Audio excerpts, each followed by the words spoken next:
Alone in London. Written by Hesba Stretton. Audiobook produced by Books.com.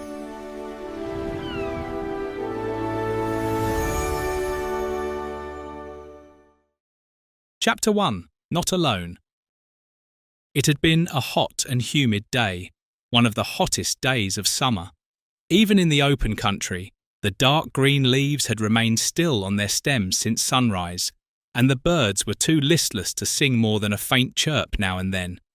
All day long, the sun had shone steadily upon the streets of London with an intense glare and radiating heat. The barefooted children felt the dusty pavement scorching under their feet, almost as painfully as the icy pavement had frozen their bare feet in winter. In the parks and every open space, especially around the cool splash of the fountains at Charing Cross, people had escaped from the crowded, stuffy back streets. They either enjoyed the sunshine or searched for any patch of shade. But in the alleys and slums, the air was heavy with heat and dust. Thick vapours drifted about, filled with foul odours from the rotting fish and vegetable waste in the gutters. Overhead, the small, straight strip of sky was almost white. The light, as it fell, seemed to shimmer under the weight of its own intense heat. Between Holborn and the Strand, a narrow alley opens off one of the smaller streets. It is no more than 6 or 7 feet wide, with tall buildings on each side. Most of the ground floors are small shops, as the alley is not a dead end. Instead, it leads from the main street to another and forms a frequently used shortcut. These shops are not large or important. There is a greengrocer's with a limited selection of vegetables and fruit, a second-hand dealer's displaying unusual assorted household goods, and 2 or 3 others. At the end, farthest from the main street, but nearest to the quiet and respectable street beyond, is a very modest little shop window. It contains a few newspapers, some rather yellow packets of stationery, and 2 or 3 songbooks. Above the door, in very small, faded letters, were the words, James Oliver, newsagent. The shop itself was proportionately even smaller than its window. If 3 customers had ever entered, it would have been almost impossible to find room for the third. Along the end ran a little counter, with a hinged section by which access was possible to the living room behind the shop. This evening the hinged section was down. This was a clear sign that James Oliver, the newsagent, had a guest inside, as otherwise there would have been no reason to reduce the counter's already limited space. The room beyond was dark, very dark indeed for that time of day. Although evening was approaching and the sun was quickly setting, it had not yet stopped shining brightly on the great city. But inside James Oliver's home, the gas was already lit with a small, steady flame. It never wavered in the motionless hot air, even though both the door and window were wide open. There was a window, though it was easy to miss, opening into a 4-foot-wide passage. This passage led dimly into an even narrower and hotter courtyard, situated in the heart of the labyrinth of streets. Since the houses were 4 stories high, very little sunlight could reach Oliver's room behind his shop. Even at noon, it was dimly lit there. Overall, this room was larger than a stranger might have expected. It had 2 or 3 odd little alcoves and niches borrowed from the space of the next-door house. The buildings were old and had probably been one large residence in former times. It was clearly the owner's only room, and its setup suggested a solitary occupant. There was something almost forlorn about the sparse furniture, even though it was clean and intact. A fire had been lit, but it had gone out, and the embers were cold in the fireplace. The kettle still sat on the top bar, looking sadly abandoned. James Oliver himself had placed his chair near the open door, where he could keep his eye upon the shop, an unnecessary precaution, as no customers ever came in at this hour. He was an old man, appearing very old and frail in the dim light. He was thin and lean, with that peculiar thinness that comes from always eating less than one can. His teeth, which had never had too much work, had been gone for some years, and his cheeks were quite sunken. A fine network of wrinkles formed around the corners of his eyes and mouth. He stooped a lot and moved with the slowness and carefulness of old age. Yet his face was very pleasant, a cheerful, gentle, calm face, occasionally lit up with a smile. These smiles were rare enough to make them more welcome and more noticed when they appeared. Old Oliver had a visitor this hot evening, a neat, small, smartly dressed woman who bore a slight resemblance to him. She had been tidying his room and checking his linen for needed repairs. She was just putting her needle, thread and buttons back into an old-fashioned sewing kit which she always carried in her pocket. After this, she planned to put on her black silk bonnet and patterned shawl before saying goodbye. "Oh, Charlotte," Oliver said, after taking a long, laboured breath. "What would I give to be on top of the Wrekin, seeing the sun set this evening? Many, many summer afternoons we've spent there when we were young and all of us were alive. Do you remember how many miles of country we could see all around us, and how fresh the air blew across thousands of green fields? Why, I once saw Snowdon more than 60 miles off, when my eyes were young and it was a clear sunset. I always think of the top of the Wrekin when I read of Moses going up Mount Pisgah and seeing all the land about him, north and south, east and west. Oh dear, there's a change in all of us now." It's like another world," the old woman said, shaking her head slowly. all the folks I used to sew for at Aston and Uppington and Overlay Hill, they'd mostly be gone or passed away by now. It wouldn't seem like the same place at all. And now there's none but you and me left, Brother James. Well, well, it's lonely growing old. "Yes, lonely, yet not exactly lonely. Old Oliver replied in a dreamy voice. I'm getting a little dark and just a trifle deaf, and I don't feel quite myself like I used to. But I've got something I didn't used to have. Sometimes in the evening, before the lights are on, I grow quiet and think about the Lord Jesus. I do not see him with my eyes as though he were standing in the room, but I remember his words from Scripture, and it seems as if he is very near to my soul. He comforts me by his Spirit and reminds me that he has promised never to leave his people. Well, whether it is only my thoughts wandering in the dusk, I cannot tell. But when I sit here in the quiet, certain words of the Lord come back to me.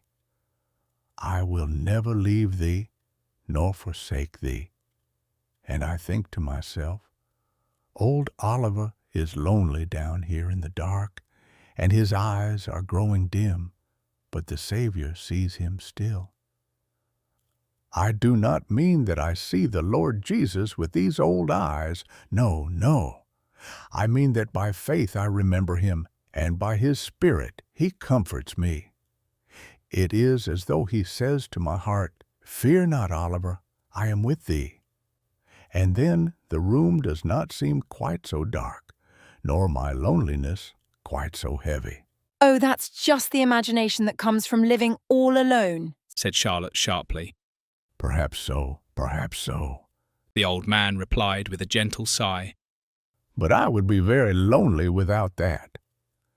They did not speak again until Charlotte had given a final shake to the bed in the corner where her bonnet and shawl had been lying.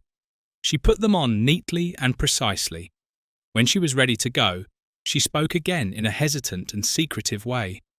Heard nothing of Susan, I suppose? She said. Not a word, old Oliver answered sadly. It's the only trouble I have. That was the last time I ever lost my temper. And I know I was quick-tempered and rash. You used to be like that sometimes, his sister said. Ah, but that outburst was the worst of all, he went on, speaking slowly. I told her that if she married young Raleigh, she should never darken my doors again, never again. And she took me seriously, even though she might have known it was nothing but her father's quick temper. darken my doors.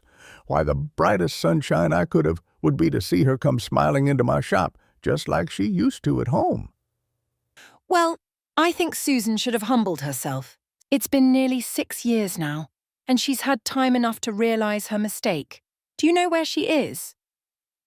I know nothing about her, he answered, shaking his head sadly. Young Raleigh was wild, very wild, and that was my concern with him. But I didn't mean for Susan to take me so literally. I wouldn't speak so rashly and angrily now. And to think I had helped to raise her so elegantly with such pretty manners, cried the old woman indignantly. She might have done so much better with her intelligence too. What a talented hatmaker she could have become. Well, goodbye, Brother James, and don't go having any more of those visions. They're not good for you. I would be very lonely without them. Goodbye, Charlotte. Goodbye, and God bless you. Come again as soon as you can. He walked with her to the door and watched her as she went down the quiet alley until she turned into the street. Then, with a last nod to the back of her bonnet as she passed out of his sight, he slowly returned to his dark shop. He closed the counter flap and went into the even darker room beyond. Even though it was hot, he imagined it was getting a little chilly as night approached. He put on his old coat, threw a handkerchief over his white head, and then sat down in the dim light. He looked out into his shop and the alley beyond it.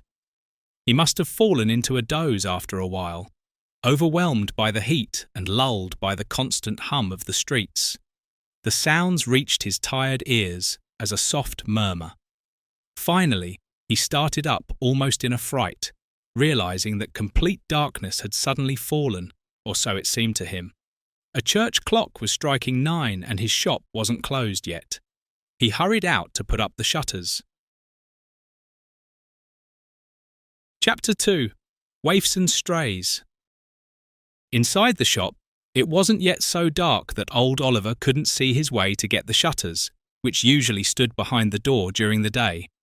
He lifted the counter flap and was about to continue his usual work when a small, slightly trembling voice, speaking from the floor right at his feet, made him stop abruptly. "Please, there's a little girl here," the voice said.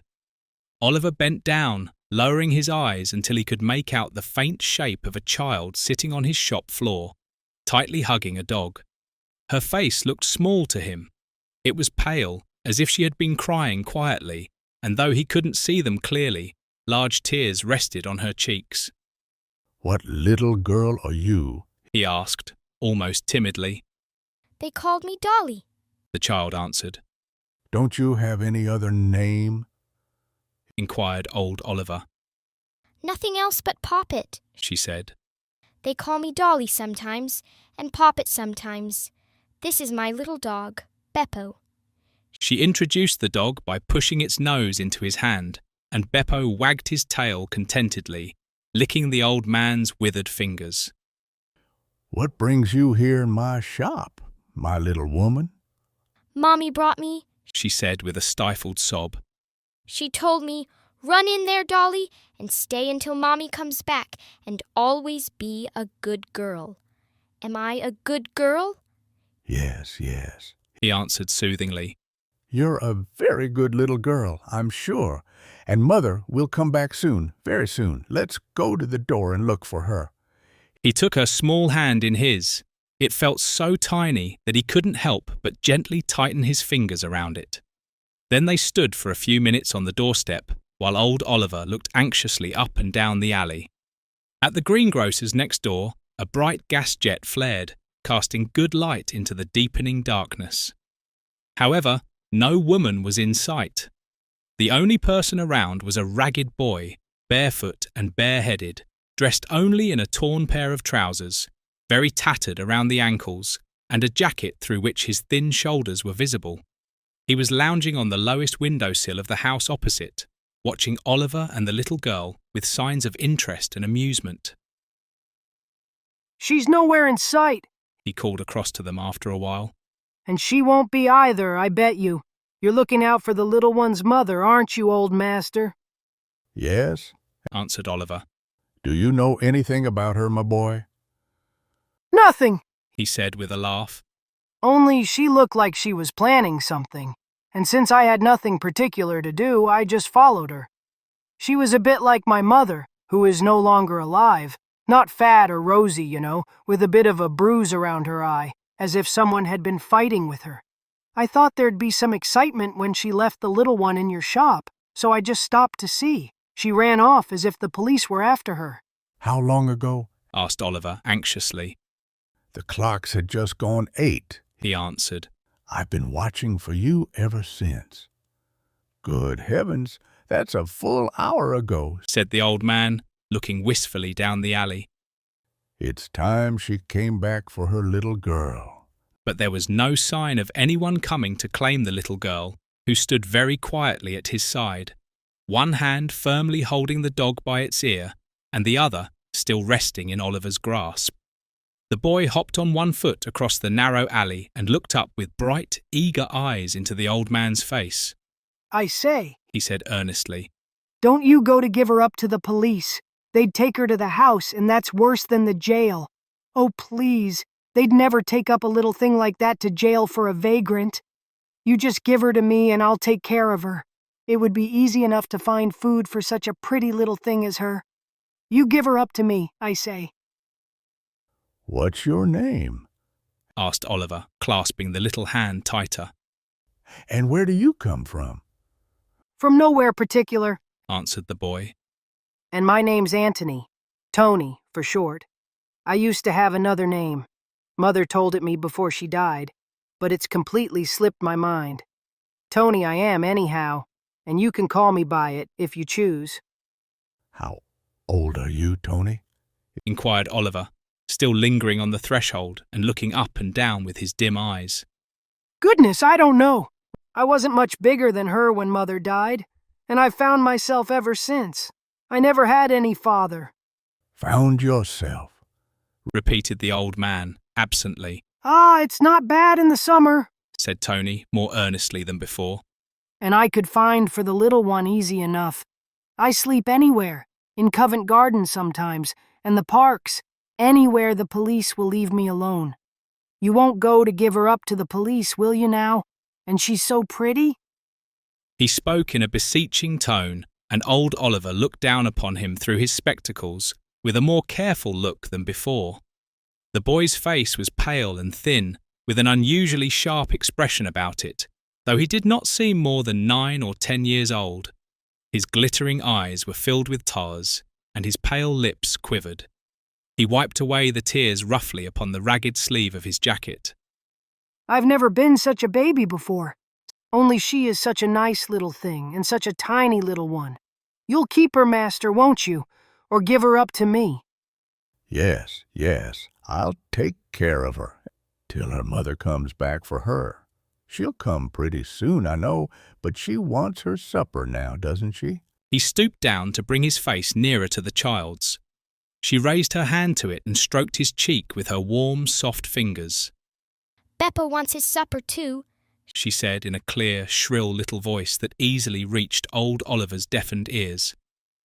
And Beppo shall have some supper, just like the little woman, He answered. I'll put the shutters up now and leave the door ajar with the gas lit for Mother to see when she comes back. If Mother doesn't come back tonight, the little woman will sleep in my bed, won't she? Dolly's to be a good girl until Mommy comes back. Said the child plaintively, clutching Beppo's ear more tightly. Let me put the shutters up, master. Cried Tony eagerly. I won't charge you anything, and I'll just check in the morning to see how you're doing. She is such a very little thing. The shutters were put up briskly. Then Tony took a long farewell look at the old man and the little child, but he could not bring himself to touch either of them. He glanced at his hands, and Oliver did the same. Both men shook their heads. I'll have a wash in the morning before I come, He said, nodding resolutely. Goodbye, Governor. Goodbye, little one. Old Oliver went inside, leaving his door ajar and his gaslight burning, just as he had said. He fed the hungry child bread and butter, using up his half-penny worth of milk that he usually bought for himself every evening. Then he lifted her onto his knee with Beppo in her arms and sat waiting for a long while. The little head nodded, and Dolly sat up, trying hard to stay awake. But at last, she let Beppo drop to the floor, and she herself fell upon the old man's chest, lying there without moving. Finally, 11 o'clock chimed, and Oliver knew it was useless to watch any longer. He managed to undress his little charge with gentle, though trembling hands. Then he laid her down on his bed, placing his only pillow against the wall to make a soft spot for the tender, sleepy child. She roused herself for a minute, staring about her and gazing steadily into his face with large, tearful eyes. As he sat down on the bed beside her to comfort her as best he could, she lifted herself up. She knelt down, her folded hands resting against his shoulder. Dolly very sleepy, she spoke with a lisp. But must say her prayers always. What are your prayers, my dear? He asked. Only God bless Grandpa and Father and Mommy and poor Beppo and make me a good girl, murmured the drowsy voice. Dolly closed her eyes again and fell into a deep sleep the next moment. Chapter 3. A Little Peacemaker. Old Oliver had experienced a very strange event. He went back to his usual chair, where he smoked his Broseley pipe every night, and sank into it, gently rubbing his legs. It had been a long time since he had cared for any child, and even Dolly's small weight felt heavy to him. Her tiny clothes were scattered about, and there was no one but him to gather and fold them neatly. As he shook out her frock, a letter fell from it.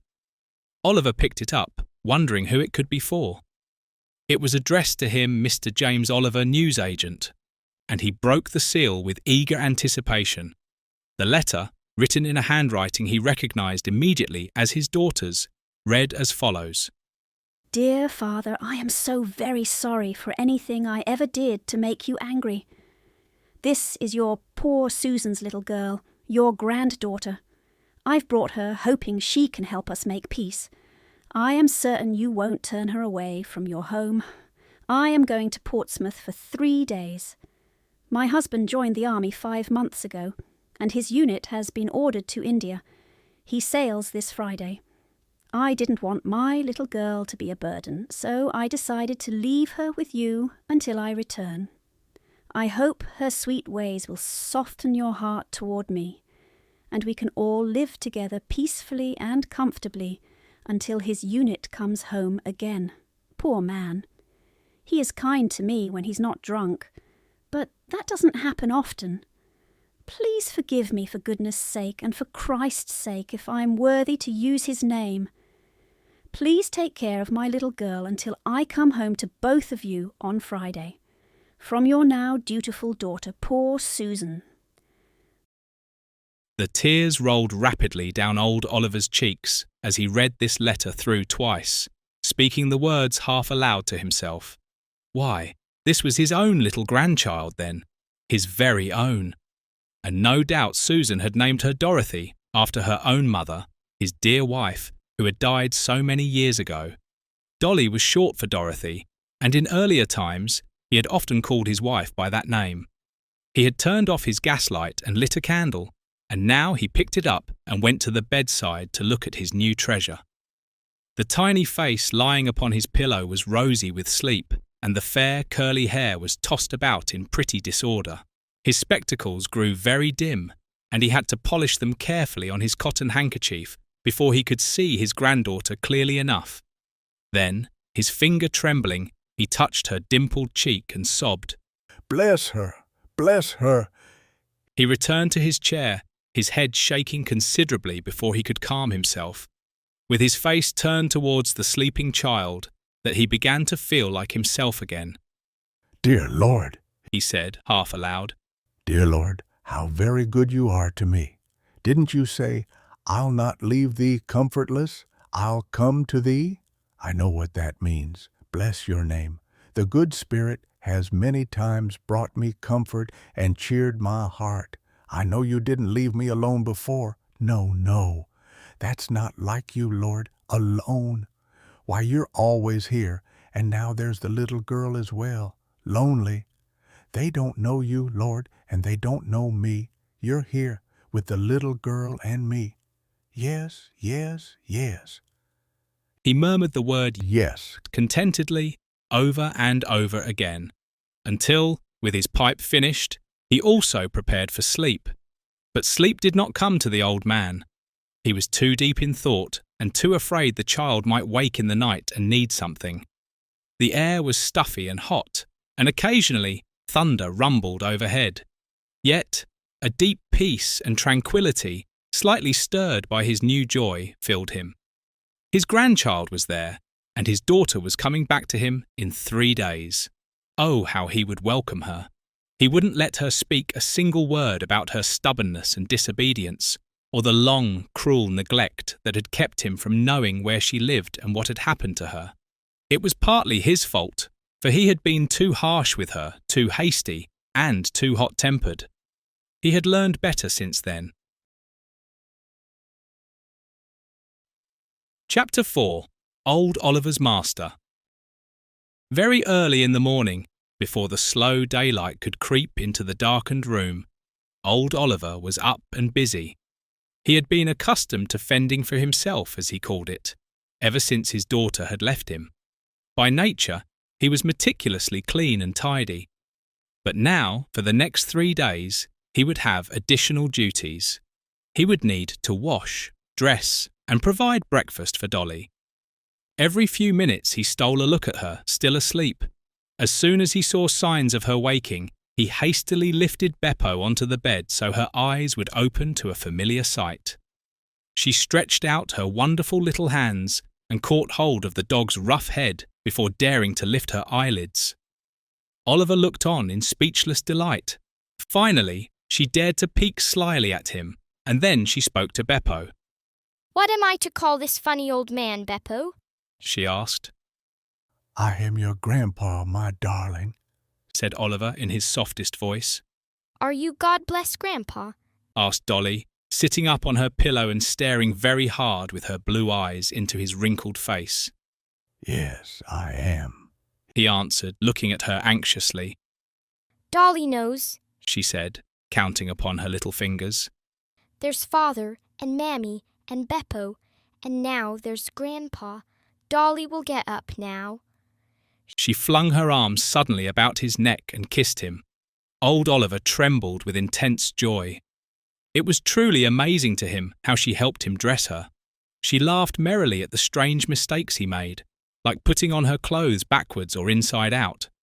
When he assured her that her mother would come back very soon, she seemed satisfied to accept any temporary discomfort. He entirely forgot about the shop, its duties, and the need to get his daily stock of newspapers. He was only reminded of it by a very loud knocking at the door as he was pouring out Dolly's breakfast. To his great surprise, he discovered that he had forgotten to take down his shutters, even though it was past the hour when his best customers would usually pass by. The person knocking proved to be none other than Tony, who greeted the old man's appearance with a prolonged whistle and a grave, disapproving stare. "Come," he said in a tone of disapproval. "This will never do, you know. Business is business and must be attended to. You really alarmed me. Anyone could have knocked me down with a straw when I saw the shutters up. How is she?" She's very well, thank you, my boy, answered Oliver meekly. "Mother hasn't arrived, I suppose?" said Tony. No, she's coming on Friday, he replied. Tony winked and put his tongue into his cheek, but he said nothing until after the shutters were up. Then he inspected himself as well as he could, with an air of satisfaction.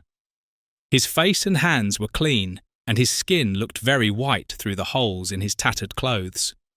Even his feet, except for an unavoidable layer of dust underneath, were clean. His jacket and trousers appeared somewhat more torn than the evening before, but they clearly showed signs of having been washed also. "I washed myself early this morning before the police were very active," Tony remarked. "I used the fountains at Charing Cross. I didn't have time to wash my clothes there, so I did them under the bridge when the tide was going out. I could only give them a quick rinse and wring. Anyway, I'm a bit cleaner this morning than last night, Master." Certainly, certainly, Oliver answered. come in, my boy, and I'll give you some breakfast with Dolly and me. You haven't got such a thing as a daily paper, have you? Tony asked in a patronizing tone. Not today's paper, I'm afraid. Oliver said. I'm afraid not. Tony continued. Overslept yourself, eh? It's not that I can read myself, but there are people going by who can. They might perhaps buy one here as well as anywhere else. Shall I run and get them for you now that I'm up and moving? Oliver looked questioningly at the boy.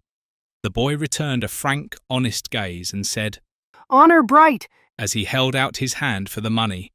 After Tony disappeared, the old man had some doubt about whether he had done a foolish thing. However, he soon forgot his worry when he returned to the breakfast table. Long before Oliver himself could have reached the place and returned, Tony was back again with the correct number of papers. In a few minutes, Tony was sitting on an old box a short distance from the table where Oliver sat with his grandchild. A bowl of coffee and a large chunk of bread rested on Tony's knees. Beppo sniffed around him cautiously. Dolly was shy in this strange company and ate her breakfast with a calm seriousness that filled both her companions with astonishment and admiration. When the meal was finished, old Oliver took his daughter's letter from his waistcoat pocket and read it aloud to Tony. Tony listened with undivided interest. Then she's your own little one, Tony said with a sigh of disappointment. You'll never give her up to me if you get tired of her, nor to the police either, he added with a brightening face. No, Oliver answered emphatically. Besides, her mother is coming on Friday. I wouldn't give her up for all the world, bless her. And he's enlisted, Tony said in a tone of envy. They would not take me for a while yet, even if I offered to go.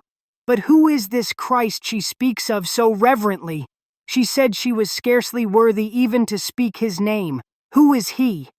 Don't you know? Asked Oliver. No, I've never heard of him before, Tony answered. Is he any friend of yours? It may be necessary to assure some readers that this ignorance is not exaggerated. The City Mission reports, and similar records, show that such cases are too frequent. Yes, said Oliver. He's my only friend, my best friend, and he's my master besides. And she thinks he'd be angry if you turned the little girl away? Tony pursued. Yes, he'd be very angry. It would grieve him to his heart. Why, he's always loved little children and never had them turned away from himself, whatever he was doing, said old Oliver thoughtfully. If she hadn't been my own little girl, I wouldn't have dared to turn her out of my doors. No, my dear Lord, you know I would have taken care of her for your sake. He spoke absently, in a low voice as though talking to someone Tony could not see. The boy was silent for a minute or two, thinking busily. How long have you worked for that master of yours? He asked at last. Not very long. I used to think I was working for him years and years ago, but, oh dear, it was poor work, replied Oliver regretfully. And now I can't do very much, only he knows how old I am and he doesn't care, as long as I love him, which I do, Tony. I should think so, said the boy, falling again into deep thought. He roused himself by getting up from his box and rubbing his fingers through his wet and tangled hair. He takes to children and little ones?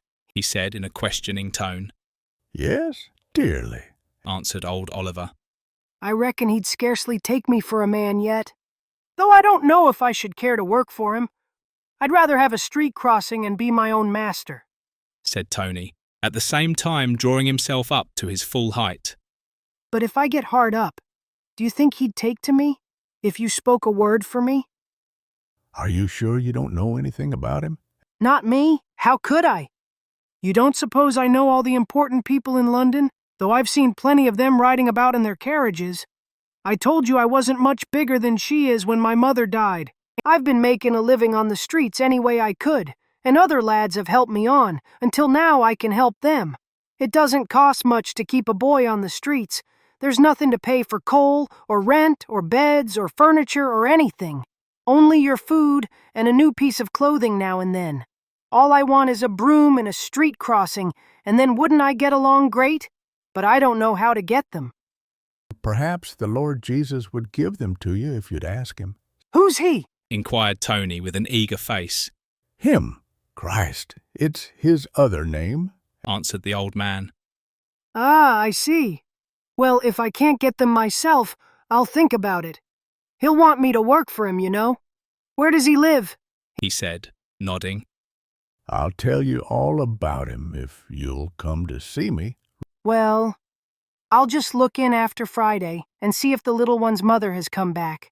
Goodbye, little miss. He could take Dolly's hand into his own this morning, and he looked down curiously at it. A small, rosy, dimpled hand, such as he had never seen before so closely. A lump rose in his throat, and his eyelids smarted with tears again. It was such a little thing, such a pretty little thing, he said to himself, covering it fondly with his other hand. There was no fear that Tony would forget to come back to old Oliver's house. Thank you for my breakfast. Only if I do come to see you, it'll be to see her again, not for anything I can get, he said with a choking voice. Chapter 4. The Grasshopper a Burden.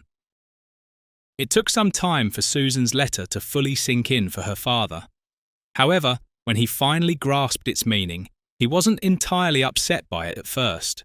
Certainly, it was both upsetting and disappointing to realise that his daughter, instead of returning to him, was already sailing across the sea to a very distant land.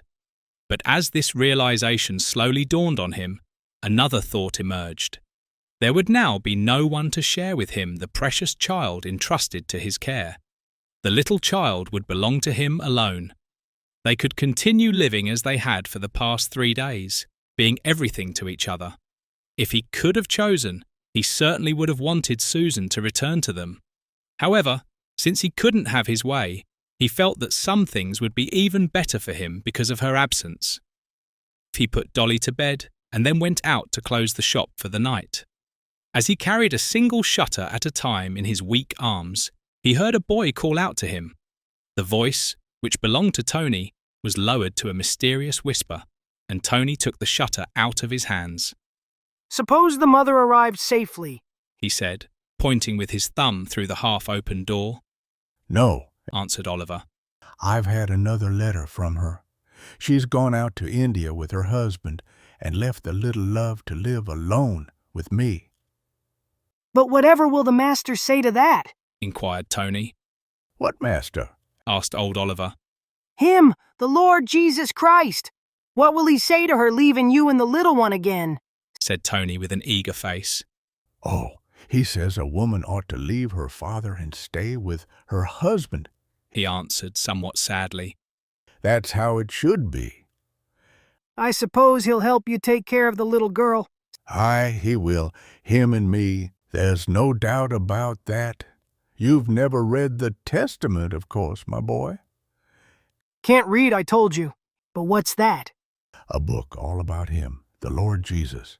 About what he's done and what he's willing to do for people. If you'll come in the evening, I'll read it aloud to you and my little love. She'll listen as quietly and well as any angel. I'll come tomorrow, answered Tony readily. He waited by the doorway until he heard the old man inside secure the bolts and locks, and saw the light go out in the pane of glass above the door. Then he scampered noiselessly with his bare feet along the alley towards Covent Garden. He intended to spend the night there, if left undisturbed. Old Oliver went back into his room, where the tea table was still set out for Susan's welcome. He didn't have the heart to clear the things away. A chill came over his spirit as his eye fell upon the preparations he had made. He had wanted to give her such a warm greeting, so she would immediately know he had fully forgiven her. He lit his pipe and sat sadly reflecting on all the changes that had happened to him. He thought of those old, faraway days when he was a boy, living in the pleasant, fresh, healthy homestead at the foot of the Wrekin. He suddenly felt how very old he was. A poor, frail, white-haired old man. His sight was even growing dim, and his hearing duller every day. He was sure of it. His limbs ached more often, and he grew tired earlier in the evening. Yet he couldn't sleep soundly at night as he used to. But worst of all, his memory was not nearly as good as it had been. Recently, he had sometimes caught himself reading a newspaper that was 2 weeks old. He wouldn't realise it until he happened to see the date at the top. He could not remember people's names as he once did. Many of his customers, to whom he supplied monthly magazines, had to tell him their names and the book they wanted every time before he could recall them. And now this young child was left to his care, to be thought of, cared for, and worked for. It was very thoughtless and reckless of Susan. What if he forgot or neglected any of her delicate needs? What if his hearing became too poor to catch the pretty words she said when she asked for something? What if he didn't see when tears were rolling down her cheeks and nobody would comfort her? It could very easily happen. He was not the strong man he was when Susan was such a little darling and he could toss her up to the ceiling in his strong hands. It was as much as he could do to lift Dolly onto his weak knee and hold her quietly, certainly not bouncing her playfully on it. And how stiff he felt if she sat there long. Old Oliver laid aside his pipe and rested his worn face upon his hands. Heavy tears came slowly and painfully to his eyes, trickling down his withered cheeks. His joy had fled, and his pure happiness had faded completely away. He was a very poor, very old man, and the little child was very, very young. What would become of them both, alone in London? He did not know if it was a voice speaking in his own heart, or words whispered very softly into his ear. But he heard a low, quiet, still, small voice which said, "Even to your old age I am he, and even to white hairs I will carry you. I have made, and I will bear. Even I will carry and will deliver you." And old Oliver answered with a sob, "Yes, Lord, yes." Chapter 7. The Prince of Life. In the new life that had now truly begun for Oliver, things were partly as he had foreseen. He tended to forget many things, and he had a nagging awareness of this forgetfulness. When he was indoors playing with Dolly or reading to her, the shop completely vanished from his mind. He was only reminded of it by the loud knocking or shouting of a customer. On the other hand, when he sat behind the counter looking for news from India in the papers, news in which he was deeply concerned, even though Susan couldn't possibly have arrived there yet, he became so absorbed that he lost track of time. Both he and his little granddaughter were hungry before he had thought of preparing a meal. He tried all sorts of methods to improve his failing memory, but it was useless. He even forgot that he did forget. When Dolly was laughing and frolicking about him, he became a child again and felt himself the happiest man in London. Tony bore the heaviest burden of worry and responsibility concerning Dolly. He began making it his daily custom to pass by the house at the hour when old Oliver ought to be going for his morning papers. If he found no signs of activity about the place, he wouldn't stop kicking and pushing against the shop door until the owner appeared. The situation was much the same at night when it was time to close up. However, it usually happened now that the boy was visiting his friends in the evening and was therefore nearby to put up the shutters for Oliver. Tony couldn't stay away from the place. Although he felt a boy's pity mixed with contempt for the old man's declining business skills, he had great respect for Oliver's knowledge. Nothing pleased him more than to sit on the old box near the door, his elbows on his knees and his chin in his hands, while Oliver read aloud. Dolly would be on Oliver's knee, her curly hair and small, pretty features making a strange contrast to his white head and withered, hollow face. Tony, who had never had anything to love except a stray dog or two, which he had always lost after a few days' friendship, felt as if he could have sacrificed himself for either Oliver or Dolly. Beppo, the dog, also received a large share of his unexpressed affection. The main subject of their reading was the life of the master, who was deeply cherished by old Oliver. Tony was very eager to learn all he could about this great friend who did so much for the old man. He thought perhaps the master might someday be persuaded to notice him, especially if he didn't manage to find a crossing to sweep for himself. In his long, unbroken solitude of 6 years, Oliver had developed a notion that grew into a firm belief that his Lord was not dead and far off, as most of the world believed, but was a very present living friend, always ready to listen to the humblest of his words. He had a vague suspicion that his faith had taken a different path from that of most other people. He meekly accepted his sister Charlotte's criticisms about his unusual beliefs. Nevertheless, when he was alone, he talked and prayed to this master and spoke of him to Tony as one who was always very close by. I suppose he pays a bit of attention to the little one when he comes in now and then of an evening. Indeed he does, answered Oliver earnestly. My boy, he loves every child as if it was his very own, and it is his own in one sense. Didn't I read you last night how he said, "Let the little children come to me and do not hinder them"? He would love all the young children in the world if they weren't stopped from coming to him. I should very much like to see him someday, continued Tony thoughtfully. And the others, Peter, John, and all of them. I suppose they're quite old by now, aren't they? They are dead. All of them? All of them. Dear, dear, cried Tony, his eyes glistening. What did the master do when they all died? I'm very sorry for him now. He's had a lot of troubles, hasn't he? Yes, yes, replied old Oliver with a faltering voice. He was called a man of sorrows and familiar with grief. Nobody ever bore so many troubles as him. How long ago was it since they all died? I can't say for sure. I heard once, but it has slipped my mind. I only know it was the same when I was a boy. It must have been a long, long time ago. The same when you were a boy, repeated Tony in a tone of disappointment. It must have been a long time ago. I thought all along that the master was alive now. So he is, so he is. I'll read you all about it. They put him to death on the cross and buried him in a rocky grave.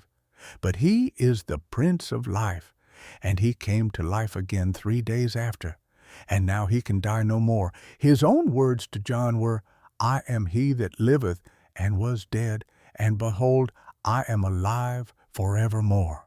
What else could that mean but that he is living now and will never die again? Tony made no answer. He sat with his serious, mature face gazing intently into the fire. For by this time autumn had set in, and the old man was cold in the evenings. A vague, uncertain idea began to form in his mind, that this master and friend of old Oliver's was a being very different from an ordinary man, no matter how great and rich he might be. He had grown to love the thought of him, and to listen attentively to the book which told the manner of life he led. But it was disheartening to realise he couldn't look into his face and hear his voice, as he could Oliver's. His heart was heavy and very sad. I suppose I can't see him then, he murmured to himself at last. Not exactly like other people, said Oliver. I sometimes think there might be a little darkness of the grave where he was buried, still clinging to him. But he sees us and hears us. He himself says, Behold, I am with you always. I don't know what I would do, even with my little love here, if I wasn't sure Jesus was with me as well. I'll tell you what I'll do, said Tony, after another pause. I'm going to ask him to give me something, and then if he does, I will know he hears me. I would very much like to have a broom and a street crossing to sweep, and earn my living a bit more easily, if you please. He had turned his face away from Oliver, looking into the darkest corner of the room, where he could see nothing but shadow. The old man felt puzzled and somewhat troubled, but he only sighed softly to himself. Opening the Testament, he read aloud until he was calm again, and Tony was listening with rapt attention. My boy, he said, as the hour came for Tony to go. Where are you sleeping now? Wherever I can get out of the wind, He answered. It's cold now, nights. Very cold, master, but I must get along a bit further. Lodgings are very expensive. I've been thinking, Said Oliver. that you'd find it better to have some sort of a makeshift bed under my counter. I've heard it said that newspapers stitched together make a coverlet almost as warm as a blanket. We could do no harm by trying them, Tony. Look here and see how you'd like it. It looked very much like a long box and was not much larger. 2 or 3 beetles crawled sluggishly away as the light fell upon them, and dusty cobwebs festooned all the corners. But to Tony, it seemed such magnificent accommodations for sleeping that he could scarcely believe he heard old Oliver correctly.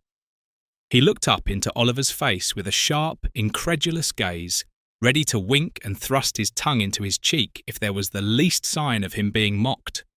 But the old man was simply serious, and without a word, Tony slipped down onto a heap of paper shavings strewn within. He drew his ragged jacket up about his ears and turned his face away, lest his tears should be seen.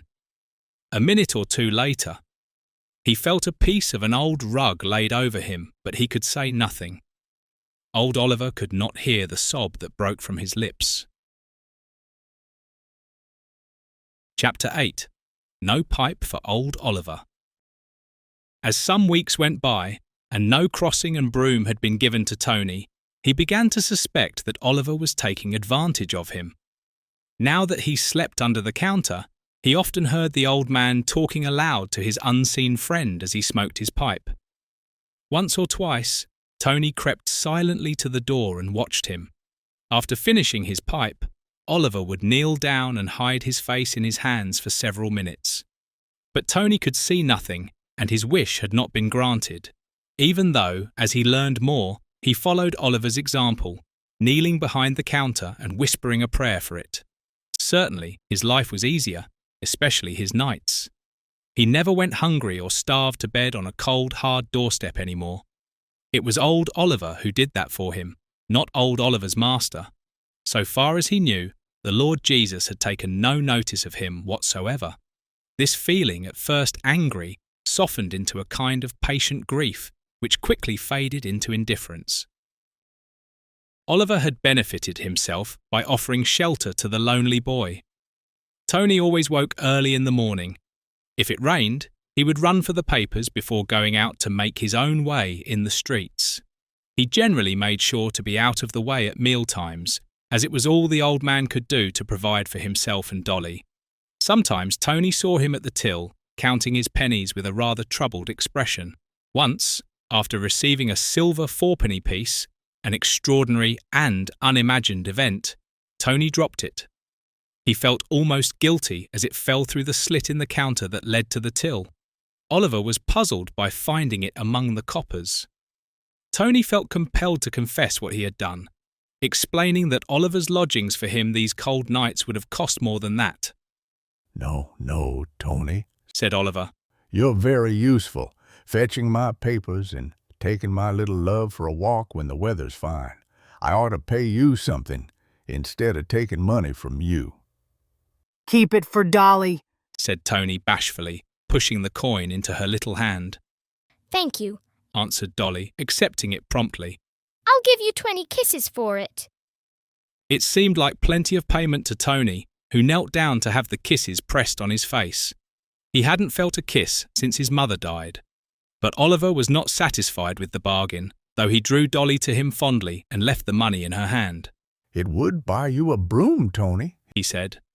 Oh, I've given up asking for a crossing, he answered dejectedly.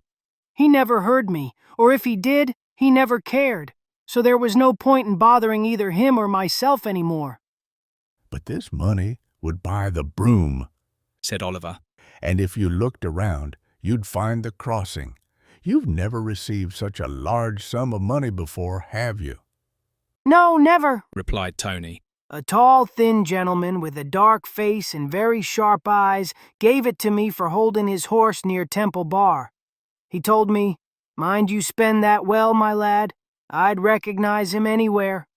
You should have bought a broom, said Oliver, looking down at Dolly's tightly closed hand. Don't you dare take it from her! Cried Tony. Goodness gracious! I'll get another one somehow. I never thought this was how he would provide me with a broom and a crossing. I thought it would surely come directly. Well, said Oliver after a short pause. I'll save the 4 pence for you. It will only mean I go without my pipe for a few nights, that's all. That's nothing, Tony. It did not seem like a great sacrifice to Tony, who had no idea yet of the pleasures of smoking. However, just before falling into a deep sleep that night, he woke up, stepped softly to the door, and looked in on Oliver. Oliver was sitting in his armchair with his pipe between his lips, but there was no tobacco in it. He was engaged in a more eager conversation than ever with his unseen companion. Dear Lord, he said, I would do much more than this for you. You said, whatever you did for one of the least of these, you did for me. Tony is one of your little ones. Dear Lord, if it is your will, please give him a broom and a regular place in the street to sweep, so he may earn an honest living and no longer wander hungry and alone. Please help him now, Lord. Tony could hear no more. He stole back to bed, his mind full of new and vague hopes. He dreamed of the 4-penny piece, the gentleman who had given it, and Dolly. In his dream, Dolly bought a wondrous broom with the money, and it swept a beautiful crossing by itself. Old Oliver, however, sat still for a long time, talking half aloud, as his usual drowsiness did not come to him. It had been nearly 5 months since Dolly was left with him, and he felt his deafness and blindness slowly increasing. His disabilities were not yet so severe as to make him dependent on others, but he felt himself gradually approaching such a state. Dolly's clothes were sadly in need of mending. There was scarcely a fastener left on them, and neither he nor Tony could sew on a button or tape. It had been a very long time since his sister had visited him. Due to the reluctance of old age to any active exertion, he had postponed writing to her week after week. He needed to tell her about Susan's departure and the responsibility he had for his little grandchild. He finally decided he would do it tomorrow. Chapter 9. A New Broom and a Crossing. The morning was a fine, mild, sunny December day, such as occasionally appears after a long season of rain and fog. Tony proposed taking Dolly out for a walk through the streets. Oliver gladly agreed, as this would give him the undisturbed time he needed to write his letter to Charlotte. However, Dolly was not in her usual spirits. On the contrary, she was serious and quiet. Eventually, Tony, thinking she was tired sat down on a doorstep and took her onto his knee. He began to tell her his dream of the wonderful broom that swept beautifully on its own. Dolly grew more and more thoughtful after hearing this. She sat silent for a long time, her small head resting thoughtfully upon her hand as she looked up and down the street. Dolly would like to buy a broom, she said at last. A great big broom. Grandpa will smoke his pipe again tonight. Dolly is growing into a big girl, and I must be a good girl until Mommy comes back. Let us go and buy a big broom, Tony. For a few minutes, Tony tried to dissuade her and persuade her to change her mind. He even tempted her with the sight of a doll in a shop window. However, she remained steadfast, and he was rather glad to give in at last. Since the idea had occurred to him that the money was meant for a broom, he had somewhat regretted spending it. He felt anxious that he might not get a second chance. Dolly's light-heartedness had returned, and she trotted cheerfully by his side as they walked on in search of a shop where they could buy one. It was some time before they found one. They had already left the busier main streets behind and reached a group of quieter streets with more pedestrians. The fine morning had drawn many people out for both pleasure and business. Tony was careful in his choice of a broom. Once bought, he carried it over his shoulder and went on his way with Dolly in triumph. They were chatting animatedly as they walked along. Suddenly, Tony's eyes fell upon a child about Dolly's age. The child was standing on the curbstone with a lady who looked anxiously across the broad and very dirty road. The previous day had been rainy. They were both nicely dressed, and the little girl had on new boots of shining leather. It was clear she was very afraid of getting them dirty. For a minute, Tony only observed their difficulty, but then he went up to them, holding Dolly by the hand. A new broom and a crossing, If you'll take care of my little girl, he said. I'll carry your little girl across the road. I'm very clean for a street boy, all but my feet, because I've got this little girl to take care of, and I'll do it very gently. Both the lady and the child looked very closely at Tony's face. It was pale and thin, but there was a pleasant smile on it, and his eyes shone down on the two children with a very loving light. The lady took Dolly's hand in hers, nodding permission for him to carry her little child over to the other side. She waited for him to come back to his own charge. Then she took out her purse and put 2 pence into his hand. Thank you, my lady, but I didn't do it for that. I'm only looking for a crossing. Dolly and I have bought this broom, and I'm looking for a place to make a good crossing. Why not make one here? Asked the lady. It seemed like a good place to try one. 4 roads met there, and a cab stand was close by. Plenty of people were passing back and forth, and the middle of the road was very muddy. Tony asked a cabman for a wisp of straw to make a seat for Dolly in the sunshine under a blank bit of wall. Then he set to work with determination, feeling rather pleased that the broom wouldn't sweep by itself. A crossing was quickly made, and for 2 or 3 hours Tony kept it well swept. By that time, it was 12 o'clock, and Dolly's dinner would be ready for her before they could reach home, assuming old Oliver hadn't forgotten it. It seemed a great shame to leave his new post so early. Most passers-by certainly hadn't seemed to notice him at all, but he had already received 5.5 pence, mostly in halfpence, from ladies who were out for their morning walk. Dolly was enjoying herself very much in the sunshine, receiving all the attention he could spare from his crossing. However, a start had been made. The broom and the crossing were his property. Tony's heart beat fast with pride and happiness as he carried the tired little Dolly all the way home again. He decided to save half of his morning's earnings towards replacing the 4-penny piece she had given back to him. Or perhaps he would buy her a beautiful doll, dressed like a real lady. Chapter 10. Highly Respectable. Old Oliver was stooping over his desk on the counter, bringing his dim eyes as close as he could to the letter he was writing. Suddenly, his shop door was darkened by the unexpected arrival of his sister Charlotte. She was dressed with her usual extreme neatness, almost elegantly. On her arm, she carried a small, decorative handbag containing fresh eggs and a few russet apples, brought directly from the country. Oliver welcomed her with more than ordinary pleasure and led her at once into the room behind his shop. Charlotte's quick eyes instantly detected signs that a child was living there. Before Oliver could utter a word, she picked up a little frock and held it out at arm's length, with an air of utter surprise and apprehension. Brother James, she exclaimed. Her questioning voice, with its tone of amazement, rang very clearly into his ears. It's my little Dolly's, he answered hastily. She's poor Susan's little girl. Susan has gone to India with her husband, young Raleigh, because he enlisted in the army. She left her little girl with me, her grandfather. Dolly came the day you were last here. Goodness gracious, cried his sister, sinking down on a chair, but still keeping the torn little frock in her hand. I've had 2 letters from poor Susan, he continued in a shaky voice. I'll read them to you. The child is such a precious treasure to me, Charlotte, such a little love, 100 times better than any gold. Now that you've come to mend her clothes and see what she needs, there's nothing else I wish for. I was writing about her to you when you came in.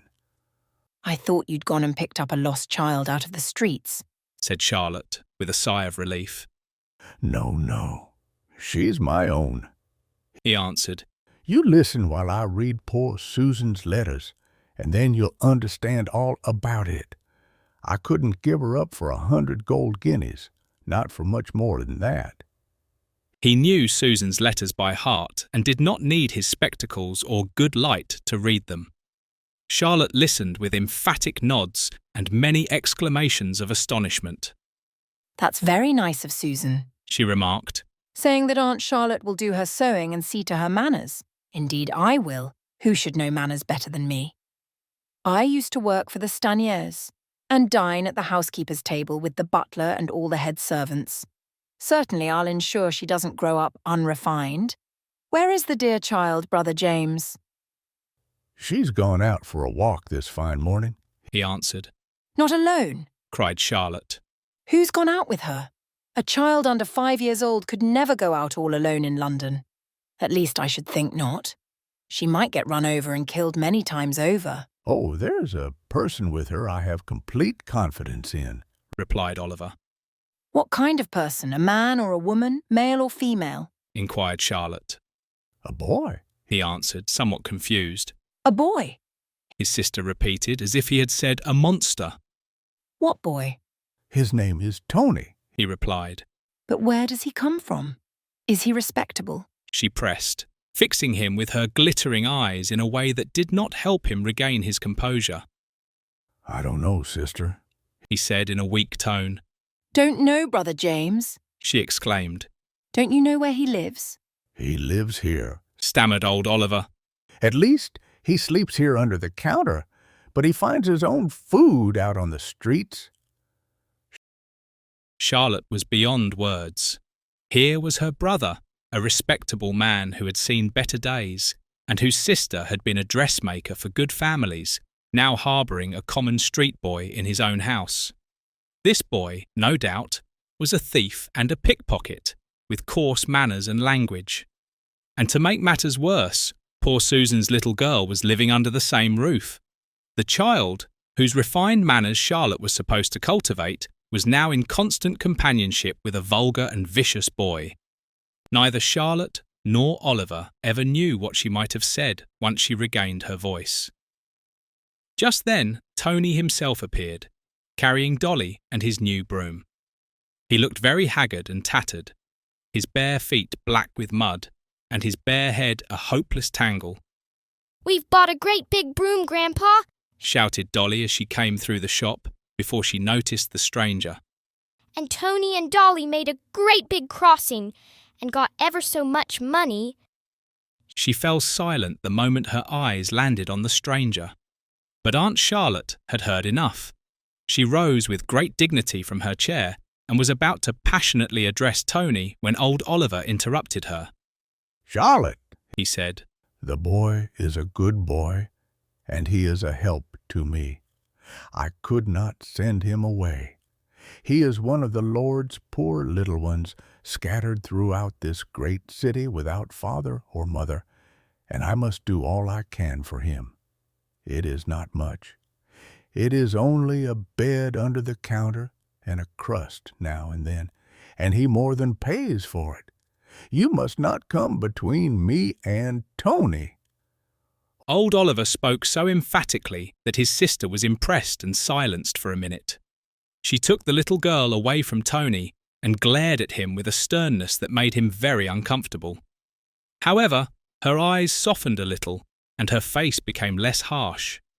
You cannot read or write, She said in a sharp voice. No, He answered. and you have no manners, no boots, and no cap on your head. You are ragged and ignorant, and not fit to live with this little girl. She continued with energy. If this little girl's mother saw her with a boy in bare feet and with a bare head, it would break her heart, I know. So if you wish to stay here with my brother, Mr. Oliver, and this little girl, Miss Dorothy Raleigh, as I suppose her name is, you must get all these things. You must begin to learn to read and write and talk properly. I shall come here again in a month's time. I shall come every month now, and if you haven't got some shoes for your feet and a cap for your head before I see you again, I shall simply take the little girl away to the country where I live, and you will never see her again. Do you understand? Yes. answered Tony, nodding his head. Then you may take yourself away now, Said the sharp old woman. I do not want to be too hard on you, but I have this little girl to look after for her mother, and you must do as I say or I shall carry her right off to be out of your way. Take your broom and go, and never think of such a thing as taking this little girl to sweep a crossing again. I never heard of such a thing. There, go. Tony slunk away sadly, with a sudden feeling of dejection. He had returned so joyous and triumphant, despite his weariness, that this unexpected and unpleasant greeting was a severe shock to him. With his broom over his shoulder and his listless, slouching steps, he sauntered slowly back to his crossing. But now he had no heart for it. Chapter 11. Among Thieves. The night fell early, as a thick fog rolled in during the afternoon. Tony huddled on his broom beneath the wall where Dolly had sat in the sunshine all morning, watching him sweep his street crossing. It was all over now. She was lost to him. He knew he would never dare to go back to old Oliver's house and face that terrible old woman again. He had no choice but to return to his old life and his familiar haunts. A shiver went through him, body and soul, as he thought about it. He remembered his pile of paper shavings under the counter, where the cold winds couldn't reach him, and tears welled in his eyes. But tonight, at least, he wouldn't need to sleep outdoors. He had some money securely tied with string in the safest corner of his torn pocket. He could afford to pay for a night's shelter, and he knew exactly where to find one. Around 9 o'clock, Tony turned his tired feet towards a poor neighbourhood he knew in Westminster. There, a basement shelter was open to anyone who could pay 2 pence for a night's stay. His heart was heavy and filled with bitterness towards his enemy, alongside a strong desire to see Dolly. He lingered near the cellar door, hesitant and almost afraid to enter. It had been so long since he had been forced to stay in such places that he felt almost like a stranger among them. Furthermore, in the past, he had been kicked, beaten, driven away from the fire, and fought with by the bigger boys. He hadn't experienced such treatment recently. How different this lodging house was from the quiet, peaceful home where Dolly knelt every evening at her grandfather's knee and prayed for him. Now, she always included Tony's name in her childish prayers. He would never, never hear her again, nor see old Oliver seated in his armchair, smoking his long pipe while talking with that strange friend and master of his. He lamented that he would never hear or know any more about that unseen Christ, who was so willing to be his master and friend. The Lord Jesus Christ could surely never come into such a wicked place as this, which was now his only home. He had been given the crossing and the broom, and that was the end of it. He would have to take care of himself now and stay out of jail if he could. If not, then he might as well become a professional thief, as skilled a pickpocket as Clever Dog Tom, who had once stolen a watch from a policeman himself. Clever Dog Tom was the first to greet Tony when he finally slipped in. Tom seemed inclined to pay him a lot of attention, but Tony was too troubled to receive any comfort from Tom's attempts at friendship. He crept away into the darkest corner and stretched himself on the sparse straw that covered the damp, dirty floor. But he couldn't fall asleep. There was a great deal of quarrelling among the boys, and the men who wanted to sleep complained loudly at them. Then a fight broke out, which became so exciting that everyone in the place, except Tony, formed a circle around the boys, encouraging and cheering them. It was long after midnight before silence and rest finally came. Then he fell into a restless sleep, dreaming of Dolly and old Oliver, until he awoke and found his face wet with tears. He got up before any of the other occupants were awake and made his way out into the fresh, sharp air of a December morning. Day after day and night after night passed. Tony was growing less affected by the swearing and fighting of his old comrades. He began to listen with delight to the tales of Clever Dog Tom. Tom told him that hands like his would be useful in his line of work. His innocent-looking face, Tom claimed, would greatly help in swaying any judge and jury. It could also earn him favour with the chaplain and easier times in prison. Tony still maintained his crossing and did reasonably well. He earned enough to buy food and pay for his night's shelter. However, he was beginning to long for something more. If he couldn't be good and be on the same side as old Oliver and Dolly, he thought it would be better to be completely on the other side. This meant being like Tom, who dressed well, lived well, and was respected by other boys. A week after leaving old Oliver's house, Tony was about to leave his crossing for the night. Suddenly, a gentleman stopped him and looked keenly into his face. "Hello, young man," he said. "You're the boy I gave 4pence to a week ago for holding my horse. I told you to spend it wisely. What did you do with it?" Dolly and I bought this broom, He answered. and I've kept this crossing ever since. "Well done," Said the gentleman. "And who is Dolly?" She's a little girl whom I was very fond of. Replied Tony with a deep sigh. It seemed so long ago that he spoke of his love for her as if it were entirely in the past and gone. Yet, his heart still ached at the memory of her, "Well, here's another 4pence coin for you," said his friend. "It's quite a new one. See how bright it is. No one has ever bought anything with it yet. Dolly will like to see it." Tony held the coin in the palm of his hand long after the gentleman was out of sight, gazing at it in the lamplight. It was very beautiful and shining. Oh, how Dolly's eyes would shine and sparkle if she could only see it. And she ought to see it. By rights, it belonged to her. Had he not given her his first 4pence coin freely and received 20 kisses for it? And then, hadn't she given it back to him to buy a broom with? She had never received a single penny of all his earnings. How he longed to show her this beautiful piece of silver and feel her soft little arms around his neck when he told her it would be her very own. He felt he didn't dare spend the night in the cellar with such a treasure on him. Tom, being so clever, would surely find out that his pocket was worth stealing from. Tony hadn't found much honesty among thieves. What was he to do? Where was he to go? Chapter 12. Tony's Welcome. Tony wandered through the streets, almost without knowing where his feet were carrying him, until he found himself at the turn into the alley, just a few yards from Oliver's home and his beloved Dolly. He thought he could at least walk down the alley. If the shop door wasn't shut, he would wrap his beautiful silver coin in a rag and throw it inside. They would surely guess who had done it and what it was for. The alley was dark, lit only by one lamp and the greengrocer's gaslight. Tony crept quietly in the shadow. He figured it was nearly time for Dolly to go to bed, and old Oliver was likely with her in the inner room. But just as he stepped into the revealing glare of the greengrocer's stall, his ears rang and his heart pounded violently. He heard a shrill little scream of gladness. The next moment, Dolly's arms caught him, dragging him into the house. "Tony's come home! Tony's come home, Grandpa!"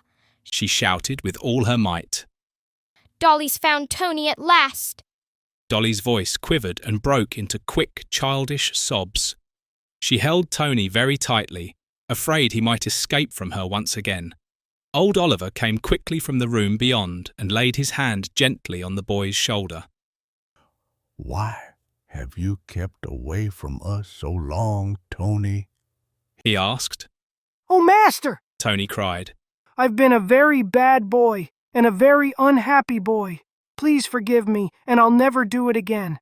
I suppose you'll never let me sleep under the counter again?" Come in, Oliver replied, gently pushing him into the house. my little love, and I've been waiting and watching for you every night. You shouldn't have treated us like this, my lad, but we're too happy to be angry with you. Charlotte is particular, and she is very much afraid of common ways and manners. But she isn't a harsh woman, and she didn't know anything about you. When I told her that you were left no bigger than my little love here to take care of yourself alone in London, mother dead and no father, she cried for you, she really did. And she left you the biggest of her eggs to be kept for your supper with her kind regards. We've saved it for you.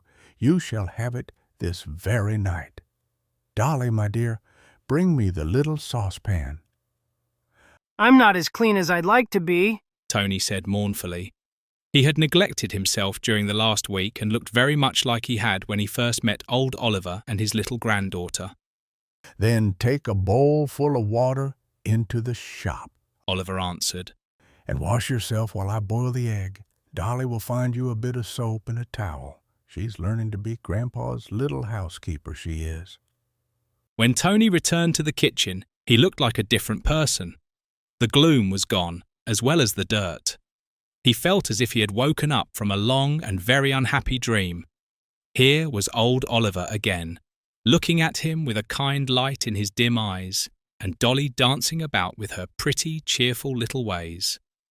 Beppo wagged his tail in joyous welcome as he sniffed all around him. Even the egg was a token of forgiveness and friendliness. That formidable old woman was not his enemy after all. He remembered what she had said he must do, and he resolved to do it for Dolly's sake, and for old Oliver's. He would learn to read and write. He would save every penny to buy some better clothing, so he wouldn't continue to be a source of embarrassment to them. Shoes were his first priority, as those were what the strict but friendly old woman had specifically mentioned. At any rate, he could never run away again from this home, where he was so loved and cared for. Oliver told him how sadly Dolly had worried about him and watched for him at the door, hour after hour, to see him come home again. He said that in the same way, only with a far greater longing and love, his master, the Lord Jesus Christ, was waiting for Tony to go to him. Tony couldn't fully understand it, but a vague feeling of a love surpassing all understanding sank deeply into his heart. He fell asleep that night under the counter with the peaceful serenity of someone who has been tossed about in a great storm and tempest, and has been brought safely to their desired haven. Chapter 13. New Boots. It was several weeks before Tony could scrape together enough money for his new boots, though he pinched and starved himself with heroic courage and endurance. He did not intend to buy them from a shop. He knew a place in Whitechapel where boots, good enough for him, could be bought for 2 or 3 shillings. He was neither ambitious nor particular. Old, patched-up boots would be perfectly fine to start with, as long as he could get them before Aunt Charlotte came to town again. She had sent word that she was arriving on the last Saturday in January. Early that afternoon, before the train from Stratford could arrive, Tony set off for the place where he planned to make his purchase. It was a small, open space in one of Whitechapel's streets, a paved area just off the main pavement. Several traders occupied this square. They sat on low stools or cross-legged on the ground, surrounded by their goods. One dealer bought and sold all kinds of old, rusty iron pieces. Another was a woman, poorly dressed and with red eyes, who displayed a dirty assortment of ragged clothes. Other thin, red-eyed women, holding almost naked children by the hand, were haggling over the prices. It was cold, and a bitter, sharp east wind cut through every corner of London's streets. The salesman Tony came to deal with had a decent selection of old boots. Very few of them were pairs. Some had fairly good upper leathers, but no soles worth mentioning, while others were thickly cobbled and patched. These were good enough to keep feet dry, even if they didn't look very presentable. For the first time in his life, Tony discovered the challenge of making a choice. None of them fit him exactly, but a good fit was a luxury for people richer than Tony, and he wasn't concerned about it. His main concern was to make a good impression on Dolly's aunt. She might let him see Dolly on her way back to the station if she approved of him. This way, she wouldn't have to take Dolly away with her just because of his bare feet. He finally settled on a pair, persuaded by the dealer. They were quite a bit too large, and his feet slipped uncomfortably inside them. However, the man assured him that everyone, even upper-class people, bought boots like that to allow room for growth. There was an awkward, uneven patch under one of the soles, and the other heel was worn down on the side. But at least they covered his feet well. He shuffled away slowly and laboriously in them, barely knowing how to lift one foot after another. Still, he was full of pride in his new possessions. It was a long way home to old Oliver's Alley, located between Holborn and the Strand. He wasn't in a hurry to get there before they had finished and cleared away their tea, so he journeyed slowly in that direction, stopping now and then to entertain himself by looking at the appealing windows of tripe and cow-heel shops. He watched the lamplighters ignite the street lamps and the shopkeepers light their gas lights. Then he heard the great solemn clock of St. Paul's strike 6. Tea would be completely over by now.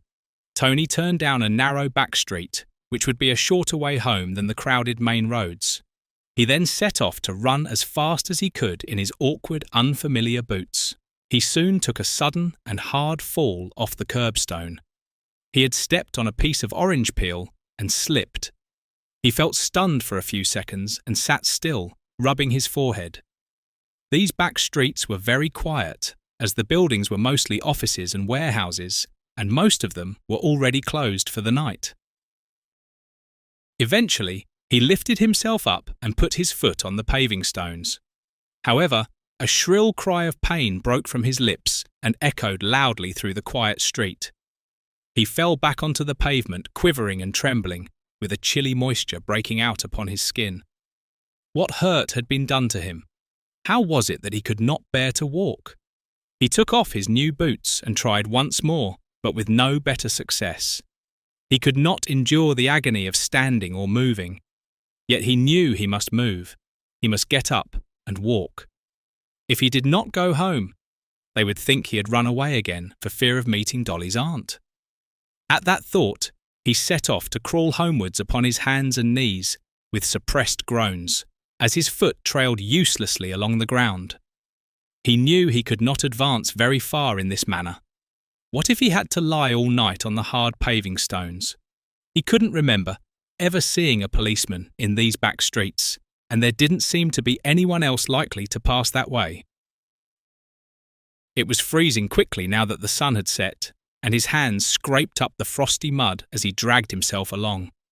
If he stayed out all night, he must die of cold and pain before morning. But old Oliver often said that the Lord Jesus Christ loved him. He also said that Christ was always with those whom he loved. If that was true, then Tony was not alone and helpless, even here in the deserted street, with the ice and darkness of a winter's night surrounding him. Oh, if he could but feel the hand of Christ touching him, or hear the lowest whisper of his voice, or catch the dimmest sight of his face. Perhaps it was Christ helping him crawl towards the activity and light of a more frequented street, which he could see in the distance, even though his pain made him dizzy and sick. Eventually, it became too much for him. He pulled himself into the shelter of a warehouse door and crouched down in a corner, crying with clasped hands and a sobbing voice, "Oh, Lord Jesus Christ! Lord Jesus Christ!" After uttering this cry, Tony lay there for some minutes. His eyes grew glazed and his ears dull. Then a footstep came briskly up the street. Someone, whom he could not now see due to his strange blurred vision, stopped opposite him and then stooped to touch him on the arm. "Why?" said a voice he seemed to know. "You're my young friend from the crossing. My little fourpence, I call you. What brings you sitting here this cold night?" "I've fallen down and hurt myself," Tony answered faintly. "Where?" "My leg." The gentleman stooped down yet lower and passed his hand gently along Tony's leg until he came to the place where his touch caused the most acute pain. "Broken?" he said to himself. "My boy, where's your home?" "I haven't got any real home," Tony answered, even more faintly than before. He felt a strange numbness creeping over him. His lips were too parched, and his tongue too heavy for speaking. The gentleman took off his own greatcoat and wrapped it well around Tony, placing him at the same time in a more comfortable position. Then he ran quickly to the nearest street, hailed the first cab, and drove back to where Tony was lying. Chapter 14 in Hospital.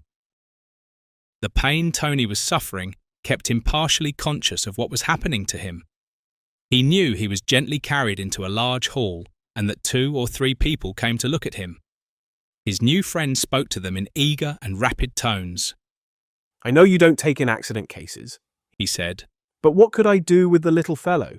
He told me he had no home, and that was all he could say. You have 2 or 3 empty cots.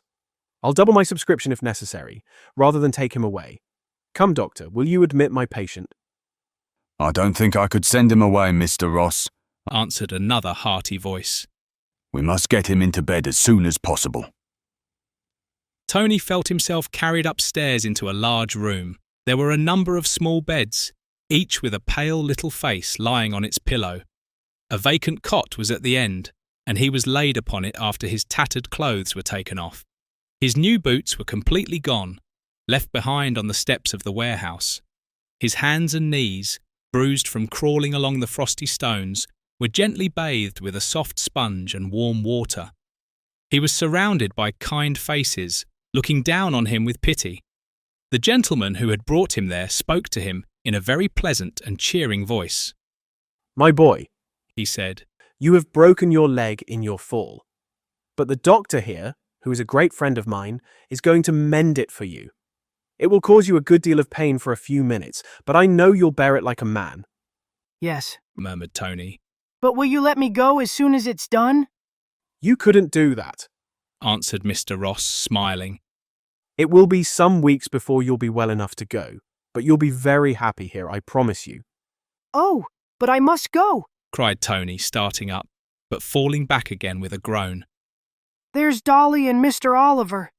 They'll think I've run away again. I was trying all I could to get back to them. She'll be watching for me, and she'll fret so much. Oh, Dolly, Dolly! He spoke with such grief that the smile completely left Mr. Ross's face. Mr. Ross laid his hand on Tony's and answered him very earnestly. If you'll tell me where they live, I'll go at once and let them know all about your accident, and they shall come to see you tomorrow if you're well enough to see them. Tony gave him very detailed and urgent directions on where to find old Oliver's shop. Then, with the patience and fortitude of most of the little sufferers in that hospital, he resigned himself to the necessary pain he had to bear. It was Sunday afternoon when old Oliver and Dolly entered the hall of the children's hospital and inquired for Tony. There was something about the old man's aged appearance and the little child's sweet face that made them well liked. This was true even in a place where everyone was already received with kindness. A nurse, who met them slowly climbing the broad staircase, turned back with them, taking Dolly's hand in hers, and led them up to the room where they would find Tony. There were many windows in it, and the sunshine, which never shone into their own home, was lighting it up brightly. The cots were all covered with white bedspreads.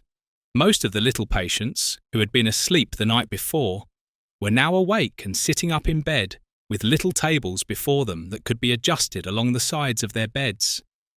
There was no sign of medicine, and nothing painful to see, except the wan faces of the children themselves. But Oliver and Dolly only had eyes for Tony, and they hurried to the corner where he was lying. His face was very white, his eyelids were closed, and his lips were drawn in as if he were still in pain. But at the very gentle and almost frightened touch of Dolly's fingers, his eyes opened quickly, and then how his face changed. It looked as if all the sunshine in the room had focused on his face, and his voice shook with gladness. Dolly hasn't had to worry for Tony this time.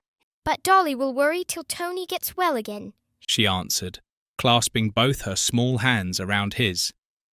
No, Dolly's going to be a very good girl and help Grandpa to look after the shop till Tony comes home again. This promise of promotion partly satisfied Dolly, and she sat quietly on Oliver's knee beside Tony's cot. Tony's eyes could rest on them both with contentment and pleasure.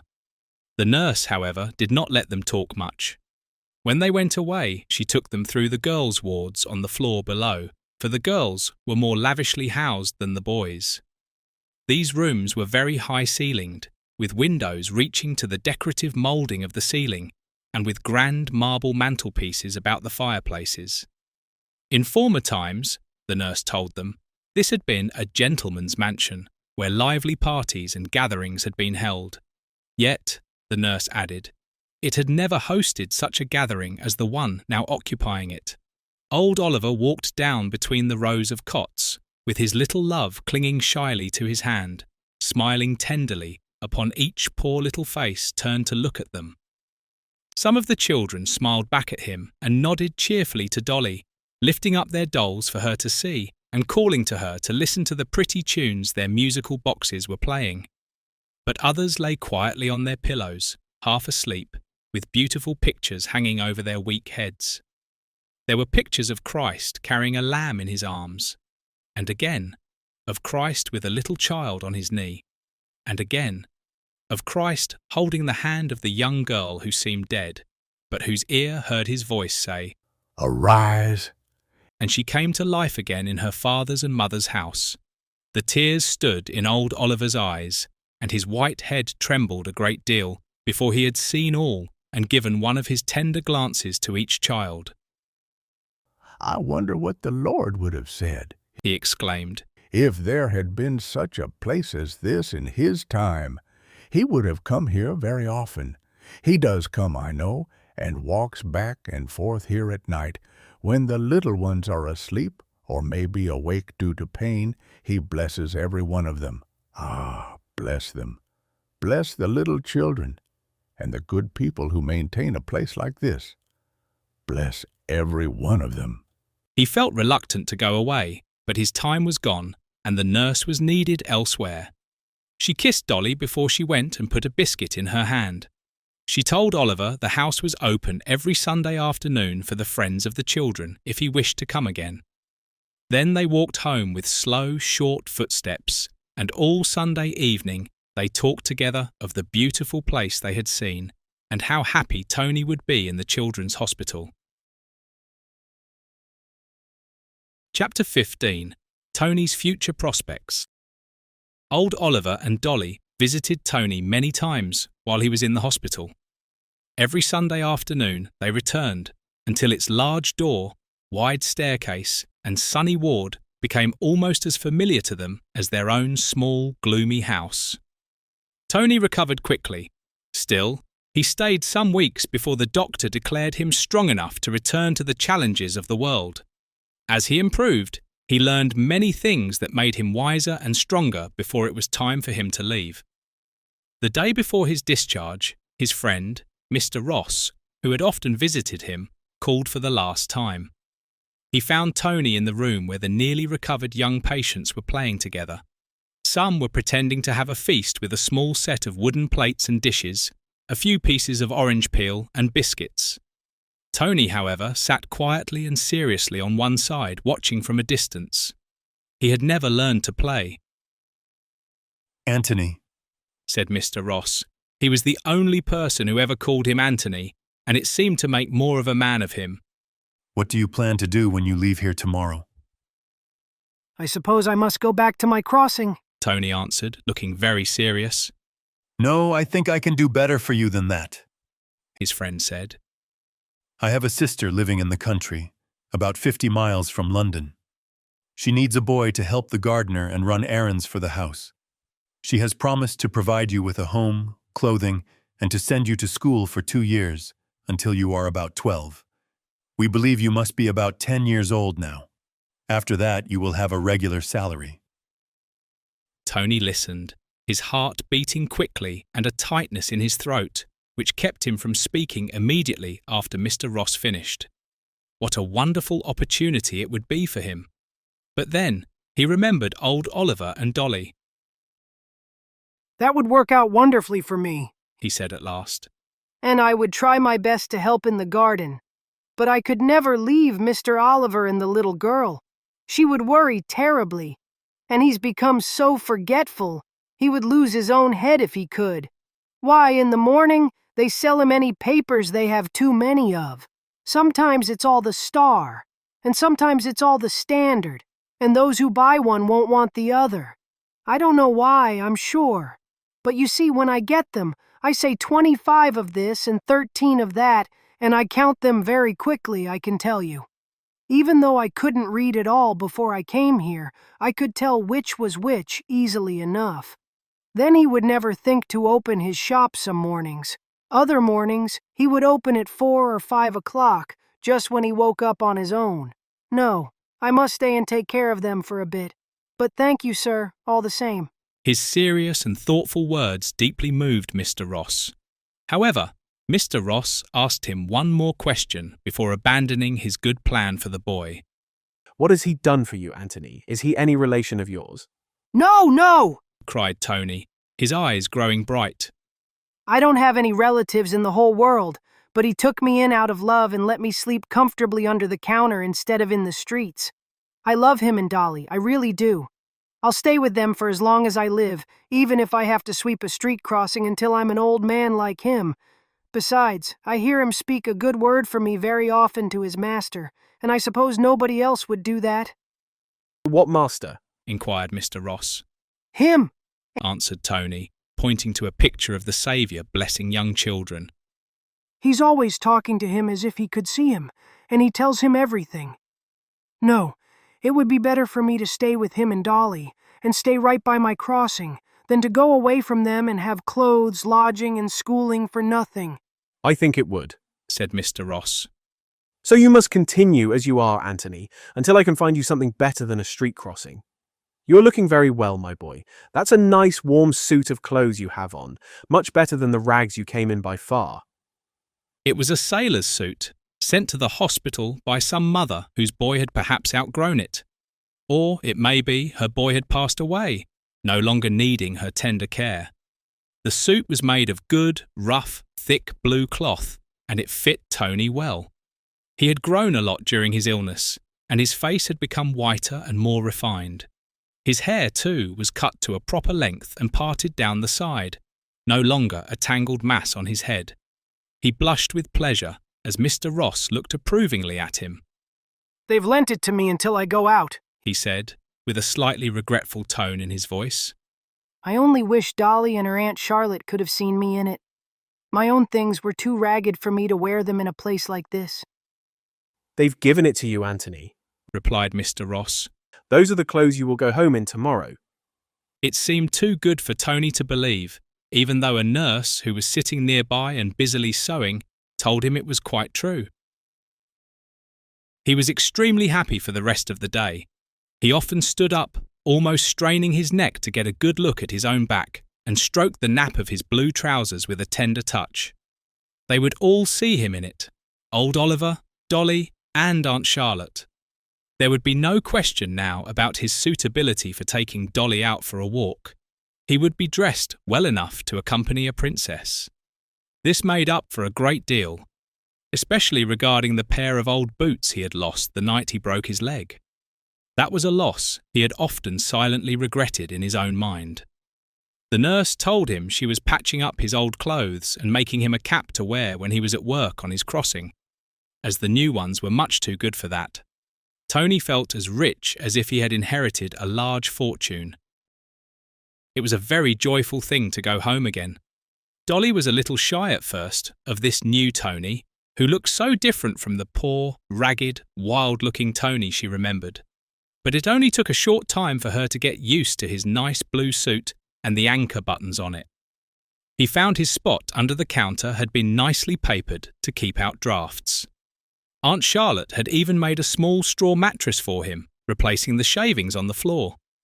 It was even more pleasant to be here than in the hospital, but Tony found it hard to go back to his crossing in the morning. He couldn't understand what was wrong with himself. He felt so irritable and lazy. His old clothes seemed like such terrible rags that he could hardly stand to wear them. If any passer-by looked closely at him, he blushed and felt hot all over. He wasn't as successful as he thought he had been before his accident, or as he felt he should be. The roads were getting cleaner with the drier weather, so few people thought it necessary to give him a coin for his almost unnecessary work.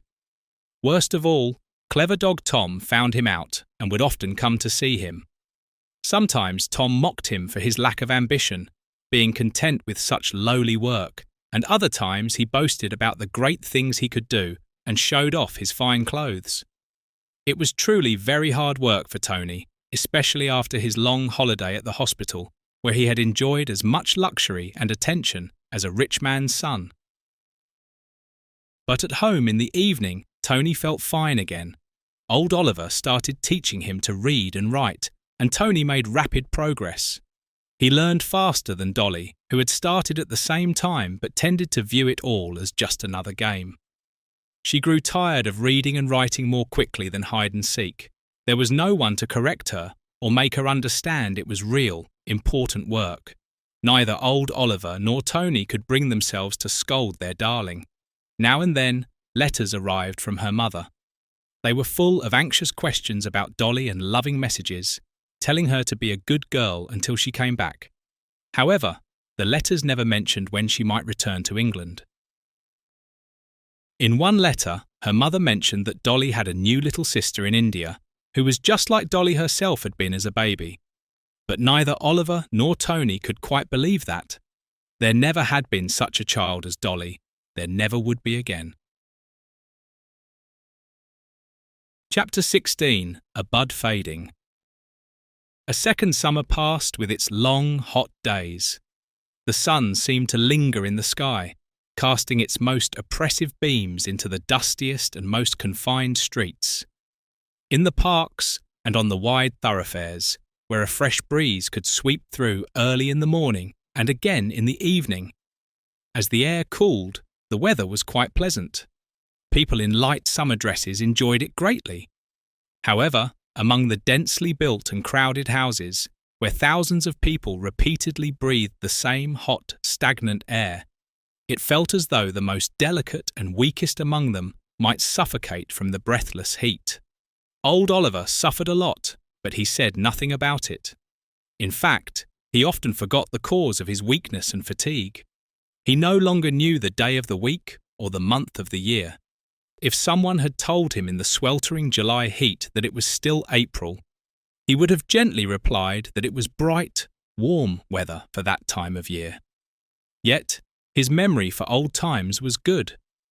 He could tell long stories of his boyhood, describing the hills of his birthplace in such a way that Tony yearned for the countryside, with its cornfields, meadows, and hedgerows, which he had never seen. He also remembered his Bible and could recite chapter after chapter describing his master's life as they sat together in the perpetual dimness of their room. Since it was summer, it didn't seem right to keep the gaslight burning. Tony's job at the crossing had completely failed him because in dry weather, no one needed his services. But in this difficult situation, Mr. Ross helped him. Mr. Ross found him a job as an errand boy, where he was needed from 8 in the morning until 7 at night. This meant he could still open old Oliver's shop, fetch his correct papers before he left, and put up the shutters when he returned. Becoming an errand boy was a significant step forward, and Tony was more than satisfied. He no longer ran around bareheaded and barefooted as he had 12 months earlier. He had made such good progress in reading and writing that he could already make out the addresses on the parcels he had to deliver, after they had been read to him once. He didn't mind the dry weather and clean streets, as he had when his livelihood depended on his crossing. On the contrary, he enjoyed the sunshine and the crowds of brightly dressed people. He could hold his head high among them and no longer roamed the gutters searching for bits of orange peel. Instead, he kicked them into the gutters, remembering the accident that had happened to him but had ultimately brought him so much good. However, a very slow and sad change was creeping over Dolly. If anyone had noticed, it was happening so gradually that perhaps only her mother's eye could have detected it at first. On the 1st of every month, which old Oliver knew by the magazines coming in, he marked how much his little love had grown. He would place her against the side post of the door and make a thick pencil line where her curly head reached. He often looked at this record, smiling at how quickly his little girl was growing. However, it was no surprise that his loving but dim eyes never noticed the rosy colour fading from her cheeks. The change was as gradual as the red glow disappearing in the west after sunset. Nor did he see the light in her blue eyes growing fainter until they looked at him heavily from under her drooping eyelids. the house was too dark for anyone to see clearly. The full, strong, healthy light of the sun could not reach inside. Day after day, Dolly became more like a plant growing in a shady spot. Such plants live and grow, but they only produce pale, sickly leaves and weak buds. Gradually, and little by little, she lost all her cheerful habits. She dropped them, one by one, along the path she silently walked. It was like little children letting fall the flowers they have gathered in the meadows on their way home. Yet, all this time, old Oliver loved and cherished her as his dearest treasure. She was second only to the master whom he loved so completely. But he never noticed any change in her. Dolly became very quiet. She would sit still for hours with her arm around Beppo. Her sweet, patient little face, which was growing thin and hollow, would be turned towards the flickering firelight. Meanwhile, Oliver worked diligently around his house, forgetting many things but always ready with a smile and a fond word for his granddaughter. Just as Oliver was too old to worry about Dolly, Tony was too young. He knew too little about sickness and death. Furthermore, when he came home in the evening, he was full of the day's events. He had many stories to tell about what had happened and what he had seen. During these times, Dolly was always more lively, with a feverish colour on her face and a brilliant light in her eyes. He seemed to bring life and strength with him. She liked him to nurse her on his knee, which did not grow tired and stiff like her grandfather's. How could Tony detect anything wrong with her? She never complained of pain. He was also glad for her to be quiet and still while he was busy with his lessons. But summer ended, and the damp, warm fogs of November passed. A keen, black frost then set in sharply before Christmas.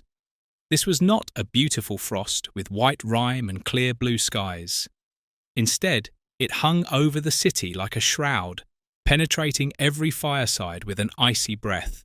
Only the strong and healthy, who were well-clothed and well-fed, could bravely face it. The delicate, the sickly, and the impoverished shrank from it, chilled to the bone. That's when Dolly completely faded and declined. Even old Oliver's dull ears began to hear a little cough, which seemed to echo from a grave nearby. He drew his little love between his knees and put on his spectacles to gaze into her face, the dearest face in the world to him. Even his own eyes saw some of its paleness and the hollow lines that had appeared since summer had ended. The old man was troubled by her condition, yet he hardly knew what to do. He bought candies to soothe her cough. Sometimes he thought he should ask someone about getting a doctor for her, but his unreliable memory always let the thought slip from his mind.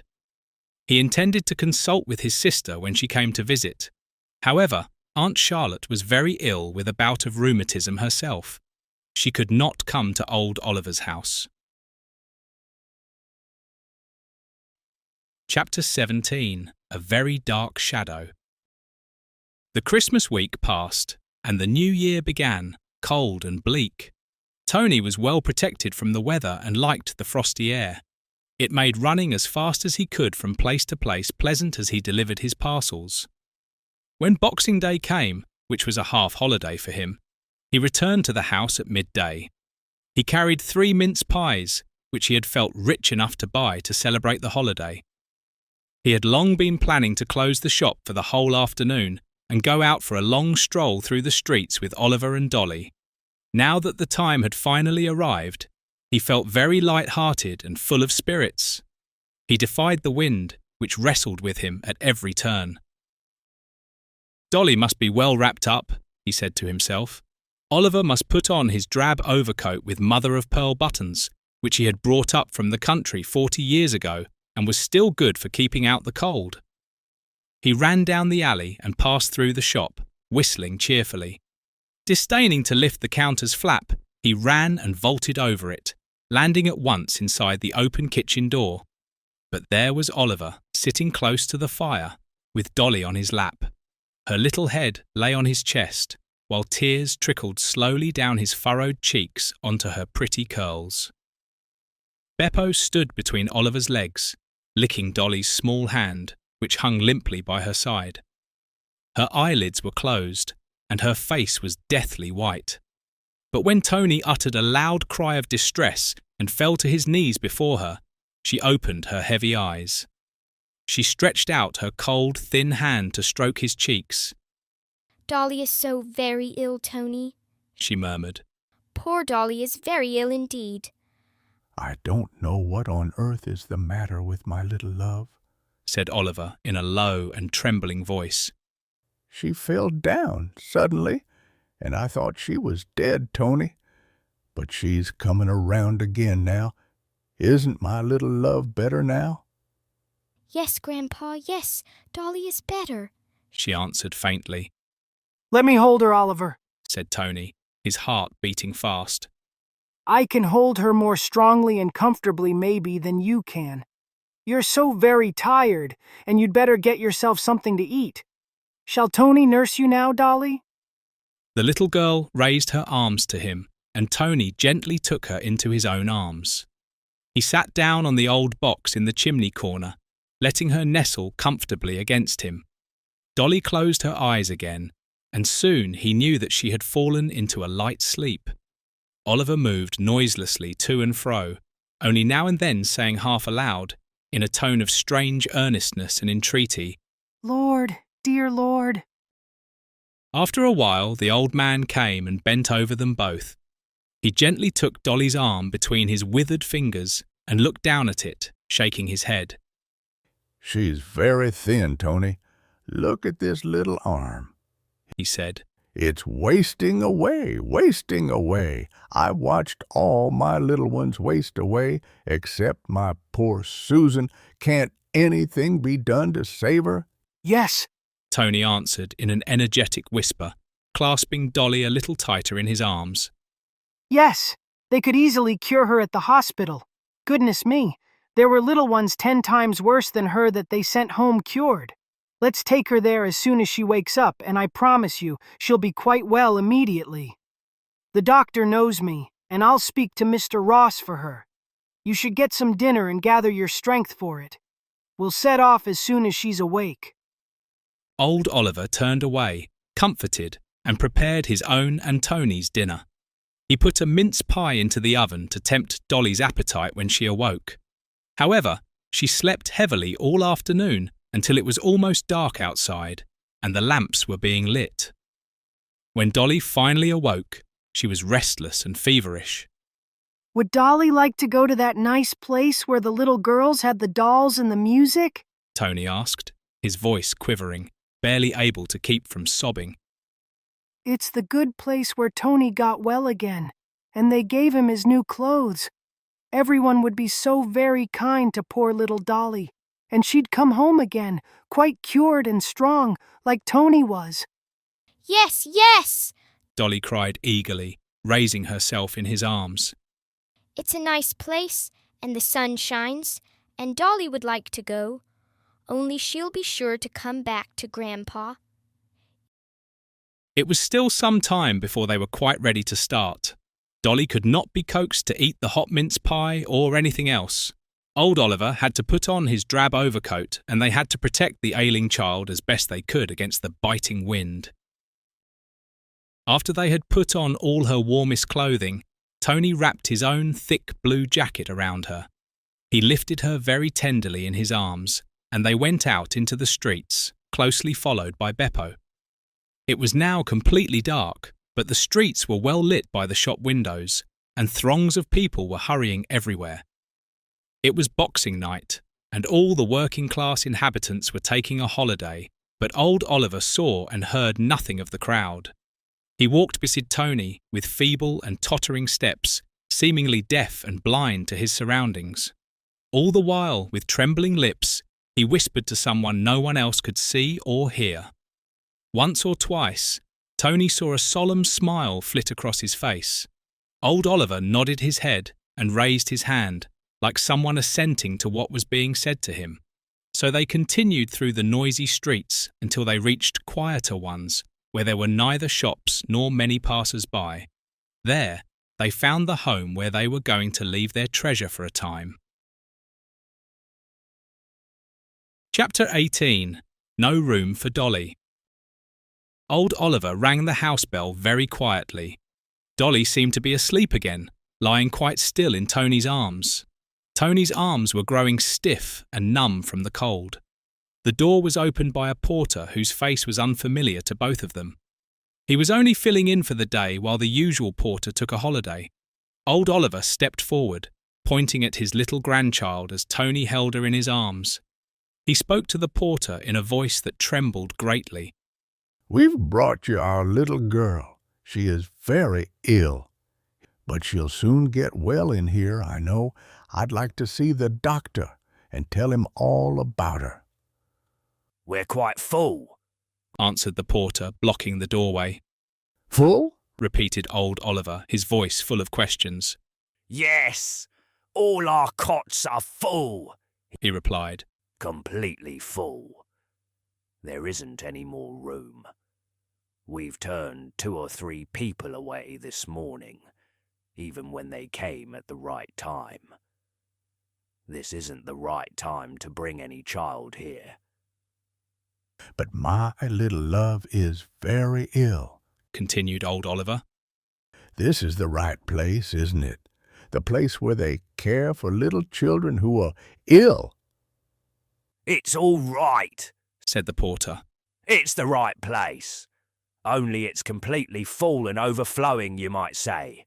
We couldn't take in one more, no matter what.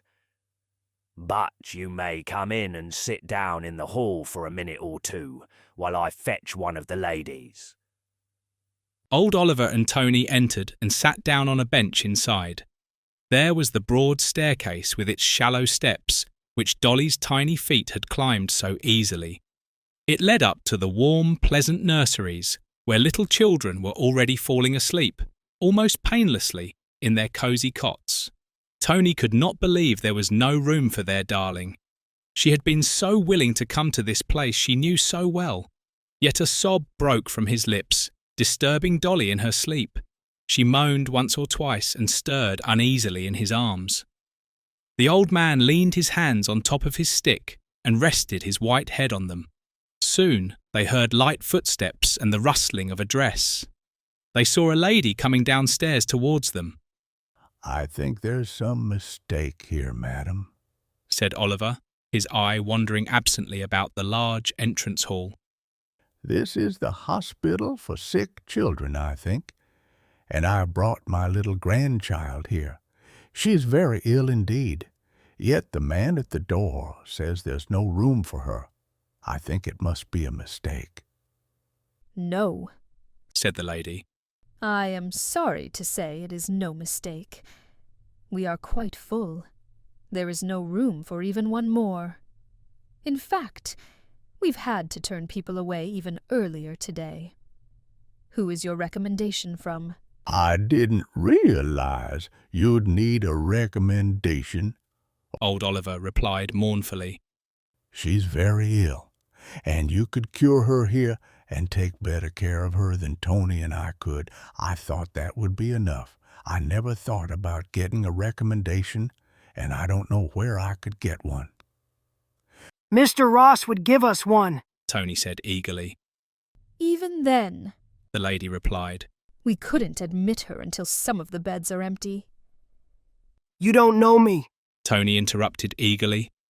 "but Mr. Ross brought me here a year ago, and they cured me and made me stronger than ever. They were so very kind to me that I couldn't think of anything else except bringing our little girl to them. I'm sure they'd admit her if they only knew it was her. Just say it's Tony and Dolly, whom everyone took such notice of, and I'm sure they'll never turn her away." "I wish we could admit her," the lady said with tears in her eyes. "but it's impossible. We would have to turn another child out, and that can't be done tonight. You should bring her back again in the morning, and we'll see if anyone is well enough to make room for her. Let me look at the poor child for a minute." She lifted the collar of Tony's blue jacket which covered Dolly's face, and looked down at it with pity. Dolly's face was quite white now, pinched and hollow, with large blue eyes shining too brightly. She stretched out her arms to the lady and made a great effort to smile. Put Dolly into a pretty bed, she murmured. where the sun shines, and she'll soon get well and go home again to Grandpa. What can I do? The lady cried, tears now streaming down her face. The place is completely full. We cannot admit even one more child. Bring her here again in the morning, and we will see what can be done.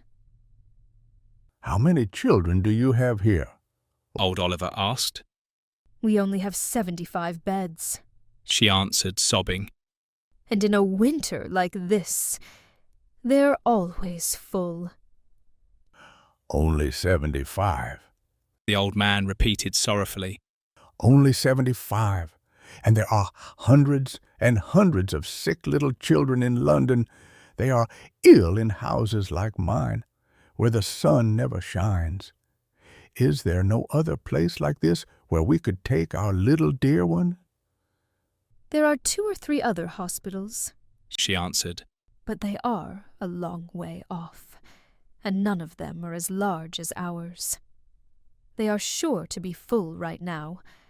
I don't think there are more than 150 beds in all of London for sick children. Then there's no room for my Dolly, he said. The lady shook her head without speaking, as she had her handkerchief to her face. Oh, cried old Oliver in a wailing voice. I don't know what the dear Lord will say to that. He signalled to Tony that they needed to go home. The boy stood up with a strange heaviness and burden in his heart. Old Oliver put his stick down, took Dolly into his arms, and laid her head on his chest. There was no room for Dolly. Let me carry her a little way, Tony. She's as light as a feather, even for poor old Grandpa. I'd like to carry my little love part of the way home. I'll tell you what I can do, said the lady, wrapping Dolly up and kissing her before covering her pale face. If you tell me where you live, I will speak to the doctor as soon as he comes in, for he is out right now, and perhaps he will come to see her. He knows a great deal about children and is fond of them. Thank you kindly, ma'am, answered old Oliver, feeling a little comforted. But when they stood outside, and the cold wind blew around them, and he could see the soft glimmer of light in the windows, where other children were safely sheltered and carefully tended, his spirit sank again. He stumbled now and then under his light burden, but he could not be persuaded to give his little child to Tony again. These streets were quiet, with handsome houses on each side. Bursts of music and laughter came from various houses as they passed by, yet Tony could catch most of the words the old man was speaking. Dear Lord, he said, there's only room for 75 of your little lambs that are pining and wasting away in every dark street and alley like mine. What could your people be thinking about? They have their own dear little children who are sometimes ill despite all their care. They can send for the doctor and do all that's possible, never looking at the money it costs. But when their children are well again, they never think of the poor little ones who are sick and dying, with nobody to help them or care for them as I care for this little one. Oh, Lord, Lord, let my little love live, yet you know what is best, and you will do what is best. You love her more than I do, and look, Lord, she is very ill indeed. They reached home at last after a weary and heartbroken journey. They carried Dolly in and laid her upon old Oliver's bed. She was wide awake now and looked very peaceful, smiling quietly into both their faces as they bent over her. Tony gazed deep into her eyes and met a glance from them that sent a strange tremor through him. He crept silently away and stole into his dark bed under the counter. There, he stretched himself upon his face and buried his mouth in the straw pillow to muffle his sobs. What was going to happen to Dolly? What could it be that made him afraid of looking again into her patient and tranquil little face? Chapter 19. The Golden City. Tony lay in the dark, overwhelmed by an unusual terror and sorrow. He heard old Oliver feebly calling his name and hurried to him. Oliver was still beside Dolly's bed. He had removed most of her clothes and put her white nightgown over the rest, so she might sleep warmly through the night. Her little hands and feet felt very chilly to his touch. The fire had gone out while they were away, and the grate looked black and cheerless. The room was in great disorder, just as they had left it. The gaslight, burning high, cast a cruel glare over everything. But Tony saw nothing except Dolly's clear face, resting on one cheek on the pillow. Her curly hair was scattered around it, and her open eyes were glazing over. Beppo had made his way to her side, pushing his head under her lifeless little hand, which tried to pat it occasionally. Old Oliver sat on the bed, his eyes fixed on her, his whole body trembling violently. Tony sank to his knees and put his arm around Dolly, as if to save her from the unseen power threatening to take her away. "Don't cry, Grandpa," she said softly. "Don't cry for more than a minute. Not Tony either. Am I going to die, Grandpa?"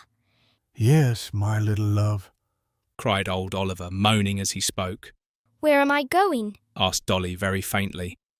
You're going to see my Lord and Master, he said. He who loves little children so, and carries them in his arms, and never lets them be sorrowful, or ill, or die again. "Does he live in a beautiful place?" she asked again. It's a more beautiful place than I can describe, answered old Oliver.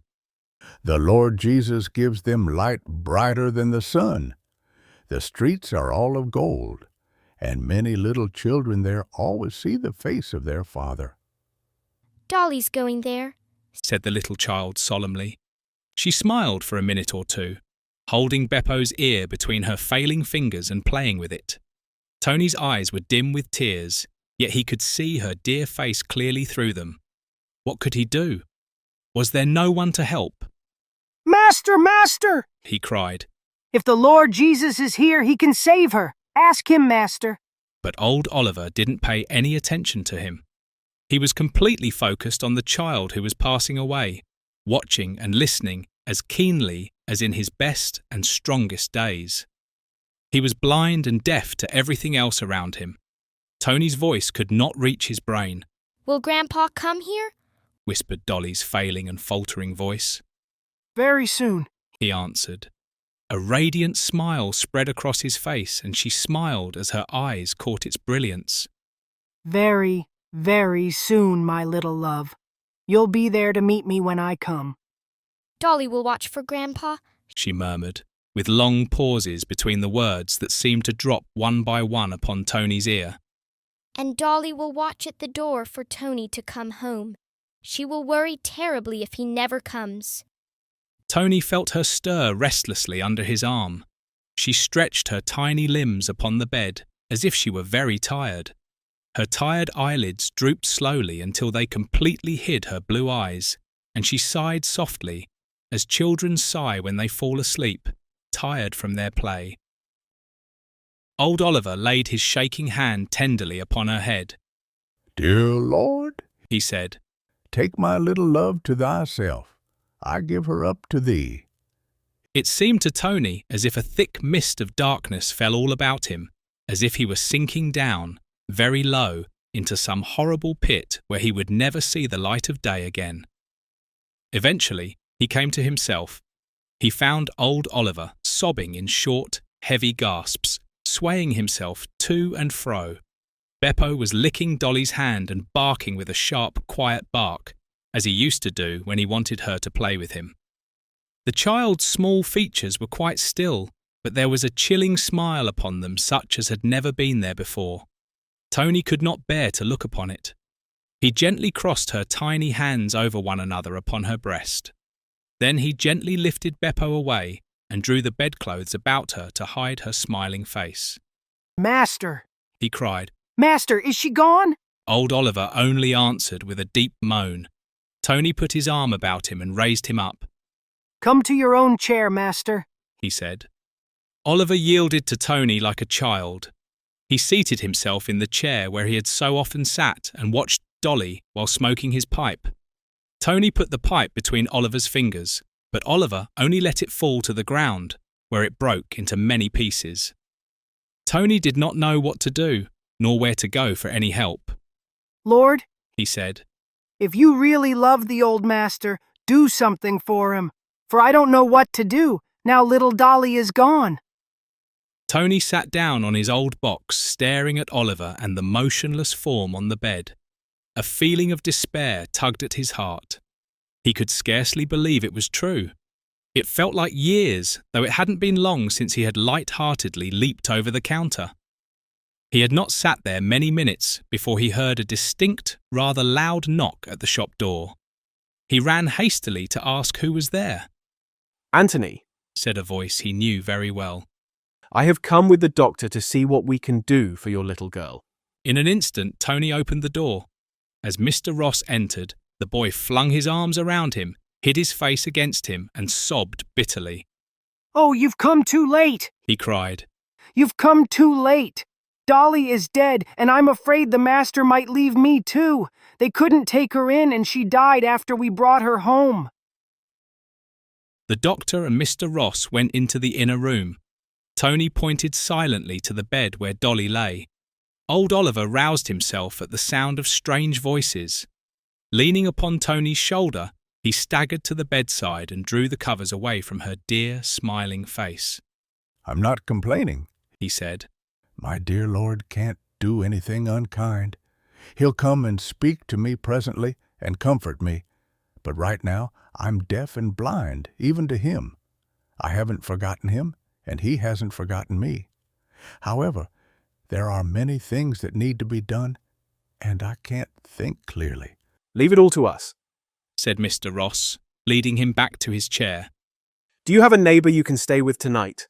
You are an old man, and you must not lose your night's sleep. No, He answered, shaking his head.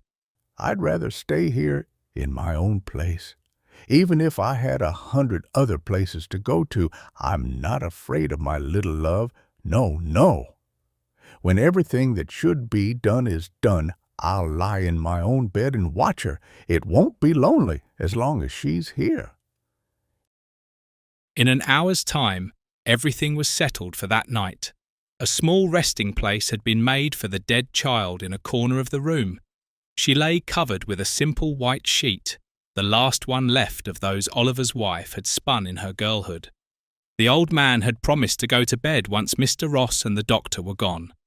He slept lightly, his face turned towards the place where his little love was sleeping. A faint light burned all night in the room. Tony, who could not fall asleep, sat in the chimney corner with Beppo on his knees. There was a deep, quiet sorrow within him, mingled with a strange awe. That little child, who had played with him and kissed him just a day ago, had already entered the unseen world. This world now felt very near to him, though it had seemed so far away and empty before. It had to be near, since she had gone to it so quickly. The world was no longer empty, for Dolly was there, and she had said she would watch at the door until he came home. Chapter 20. A Fresh Day Dawns. Old Oliver and Tony saw their darling buried in a little grave in a cemetery, miles away from their own home. Then they returned, desolate and bereaved, to the deserted city, which seemed empty indeed to them. The house had never looked so dark and dreary before. Yet from time to time, old Oliver forgot that Dolly was gone altogether and would never come back. He would call her in his eager, quavering tones, or search for her in some of the hiding places where she had often played hide-and-seek with him. At mealtimes, he would set out Dolly's plate and cup, which had been specially bought for her, with cheerful flowers painted on them. In the evening, over his pipe, when he used to talk to his lord, he now often said nothing. Instead, he would repeat again and again Dolly's little prayer, which he himself had taught her. Gentle Jesus, meek and mild. It was quite plain to Tony that it would never do to leave him alone in his house and shop. I've given up my job as errand boy, He said to Mr. Ross. because the old master's memory is getting worse and worse. I must look after the shop for him as well as I can now. He's not out of his mind, you could say. He's sharp enough sometimes, but you can't always trust him to be sharp. He talks to Dolly as if she were here and could hear him, until I can barely bear it. But I'm very fond of him, fonder of him than anything else, except my little Dolly. I've decided that his master will be my master, and he's always ready to tell me all he knows about him. I'm not at all afraid of not managing. Tony found that they managed very well. Mr. Ross made an effort to visit them every week and to see how the business prospered under the boys' care. He also directed as much business as he could to him. Sad and sorrowful as the days were, they passed, one after another, bringing with them at least the habit of living without Dolly. Every Sunday afternoon, however, old Oliver and Tony walked slowly through the streets. The old man could only creep along with Tony's help until they reached the children's hospital. They never passed the door, nor did they enter. Old Oliver would stand for a few minutes, leaning heavily on Tony's shoulder and trembling from head to foot as his eyes wandered over the entire front of the building. Then a low, wailing cry would break from his lips. Dear Lord, there was no room for my little love, but you have found room for her. Tony's sorrow was reignited when Aunt Charlotte came up from the country.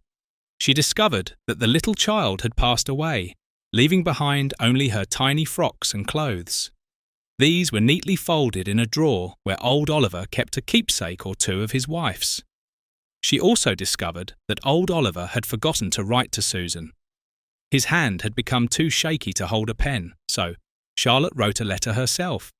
However, her letter did not reach Calcutta before Susan and her husband had left, as they were already homeward bound. Almost 2 years had passed since that summer evening. Susan Raleigh had sent her little girl into old Oliver's shop, telling her to be a good girl until she came home. Susan had expected to see her again in just 3 days. Now, almost 2 years later, on a similar evening, a tall, fine-looking man entered, darkening the doorway. He was dressed as a soldier, but one empty sleeve was looped up across his chest. Tony was busy behind the counter, wrapping up magazines he planned to deliver the next morning.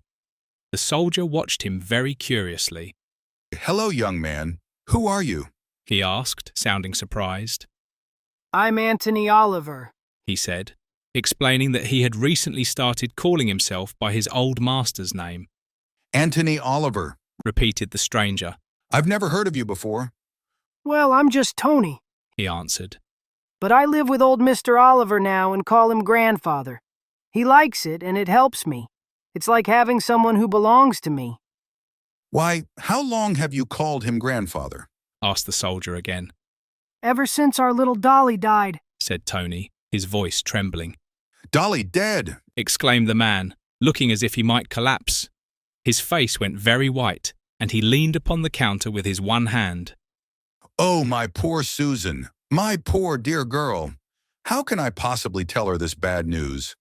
Who are you? cried Tony. Are you Dolly's father? Oh, she's dead. She died last January, and we are lonelier without her than you can imagine. "Let me see poor Susan's father," he said after a minute or two, his face very troubled. Yes, come in, said Tony, lifting up the counter flap where Dolly had so often played hide-and-seek. He's more like himself again, but his memory is still bad. I know everything about her, though, because she was so fond of me, and I was fond of her. Come in. Raleigh entered the room. He saw old Oliver sitting in his armchair, a pipe in his hand, and a tranquil look on his wrinkled face.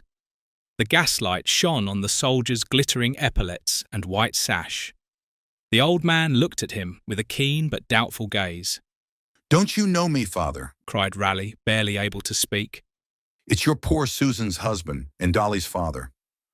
Dolly's father, repeated old Oliver, rising from his chair and resting his hand on Raleigh's shoulder. Do you know that the dear Lord has taken her to be with him in glory?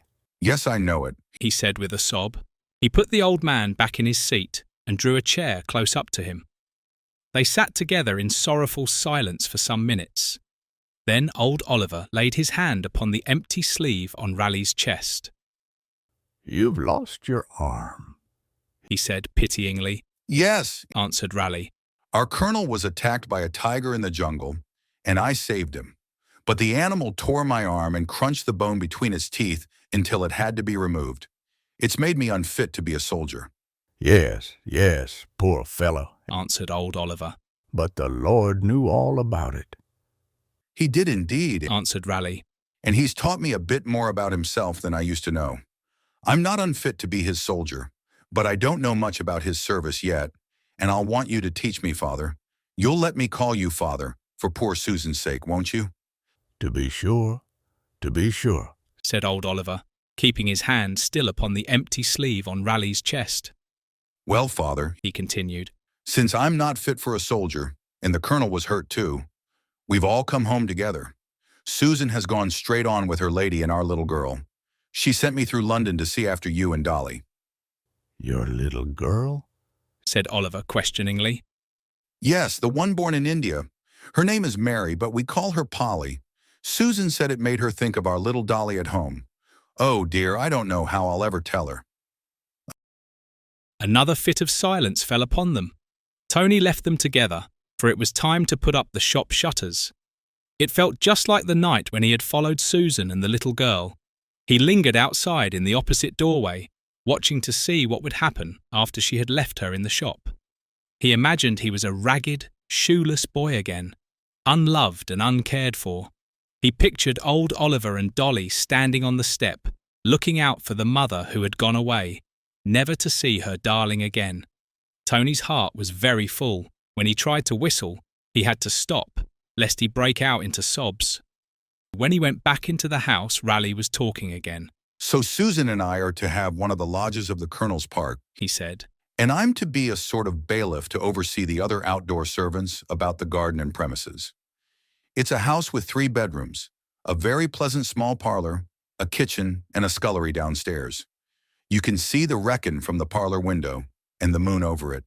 It's close enough that we could get a spring cart sometimes and drive over to your old home under the Wrekin. As soon as the Colonel's lady told Susan where it was, she exclaimed, "That's the very place for Father. You'd like to come and live with your own Susan again, in your own country, wouldn't you?" Yes, yes, for a little while, Answered old Oliver with a smile on his face. Tony felt a strange and very painful pang of sadness in his heart. If the old man went away to live with his daughter in the country, Tony would lose his home. He would have to go out into the great city again, alone, with nobody to love. He could earn a respectable living now, and there was no fear of having to sleep in Covent Garden or under the bridges. But he would be alone, and all the links that bound him to Dolly and old Oliver would be snapped. He wondered if the Lord Jesus would let such a thing happen. but I couldn't leave Tony. Exclaimed old Oliver suddenly, as he put on his spectacles to look for him. Come here, Tony. He's like my own son to me, bless him. He calls me grandfather and kept my spirits up when I would have fallen very low without him. My master gave him to me the very same night he gave me my little love. No, no. Dolly loved Tony, and Susan must come here to see me, but I could never leave my place. Old Oliver put his arm around Tony, drawing him closer as he spoke. His withered cheek pressed fondly against Tony's face. Since Dolly died, neither of them had felt such a thrill of happiness. "The Colonel and his lady must be told about this," said Raleigh, after hearing all that Tony had done for old Oliver. When Raleigh had to leave for the night, the soldier gave Tony's hand such a hearty shake that all his fingers tingled, and his heart throbbed with joy. Chapter 21. Polly. The lodge stood in a very lovely place, on a slope of ground that rose even higher to where the Colonel's grand house was located. There was a porch at the front door, built of rough pine logs, covered with ivy and honeysuckle. It had seats where you could sit and look out over a wide, rich plain with small hills and valleys, stretching far towards the horizon.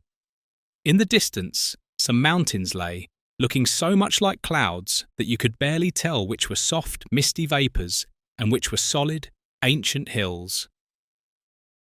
The Severn River wound through the beautiful plain. It sometimes lay in shadow under deep banks and sometimes glistened and sparkled in the sunlight. It looked more like many small pools scattered among the meadows than one long, continuous river. Not far away, as Raleigh had mentioned, stood the Wrekin, purple in the evening haze, but clear enough by day to see the large rock on its summit, which in ancient times served as an altar to the god of fire. Susan had been very busy all day with two tasks: preparing the house for her father, whom she had not seen in many years, and teaching her 18-month-old daughter Polly to say Grandpa. The first task was finished. Everything was ready for old Oliver. Now she was waiting and watching for the Colonel's spring cart to arrive from the station with her husband, who had gone to meet Oliver and Tony. Tony was not to be separated from the old man on any account, according to the Colonel and his lady. He was to work in the garden, serve as a general errand boy for the house, and live at the lodge with old Oliver. Susan's eyes were red because while she worked, she had cried bitterly several times over her lost little girl. However, she had resolved not to shed a single tear after her father arrived, so she wouldn't spoil the joy of his homecoming. At last, the cart came into sight and stopped. Raleigh and Tony sprang out to help Oliver get down. Susan put Polly down in the porch and ran to throw her arms around her dear old father's neck. Poor old Oliver was very quiet. He had not spoken a word since leaving the station, but had gazed about him with an almost troubled look on his tranquil face as they drove along the pleasant lane. When his dim eyes caught the first glimpse of the Wrekin, he lifted his hat from his white and trembling head. It was as if he were greeting a great and dear friend after so many years away. Now he stood still at the gate, leaning on Susan's arm and looking around him again with a gentle yet sad smile. The air felt so fresh after the crowded streets of London. To him, it seemed full of the scents of countless flowers. The sun was shining everywhere, on the blossoms in the garden, the fine old elm trees in the park and the far-off hills. He grasped Tony's hand and told him to look around carefully. "If only my little love had had a bit of sunshine," he said, with sad and gentle patience in his weak voice. But just then, scarcely had he finished speaking, a shrill, merry little scream came from behind them. It was so like Dolly's that both old Oliver and Tony turned around quickly. It couldn't be Dolly, for this little child was even smaller. Yet, as she came pattering and tottering down the garden path towards them, they saw that she had the same blonde curly hair, blue eyes, and rosy cheeks that Dolly had had 2 years before. She ran and hid her face in her mother's gown. Susan, however, lifted her into her arms and held her towards old Oliver. "Say Grandpa and kiss him, Polly," she said coaxingly. The little child hesitated shyly for a minute, for old Oliver's head was shaking much more than usual now. But at length she put her 2 soft little hands to his face, held it between them, and kissed him. "Grandpa!" she cried, crowing and chuckling with delight. They went indoors to the pleasant living room. Old Oliver's armchair was set ready for him by the fire, for Susan had started a fire, saying that he would feel the fresh air blowing from the Wrekin. Polly sat first on his knee, and then upon Tony's, who couldn't keep his eyes from following her every movement. But still, it was not their own Dolly who had made the old house in the cramped alley in London so happy and merry for them. She had gone home to the father's house and was watching for them there. Tony might have a long time before he joined her, but for old Oliver, the parting would be short. As he sat in the evening dusk, very peacefully and contentedly, Susan sang Polly to sleep in the kitchen. Tony heard him say half aloud, as was his custom, "Yet a little, and I will come again and receive you unto myself, that where I am ye may be also. Even so come, Lord Jesus."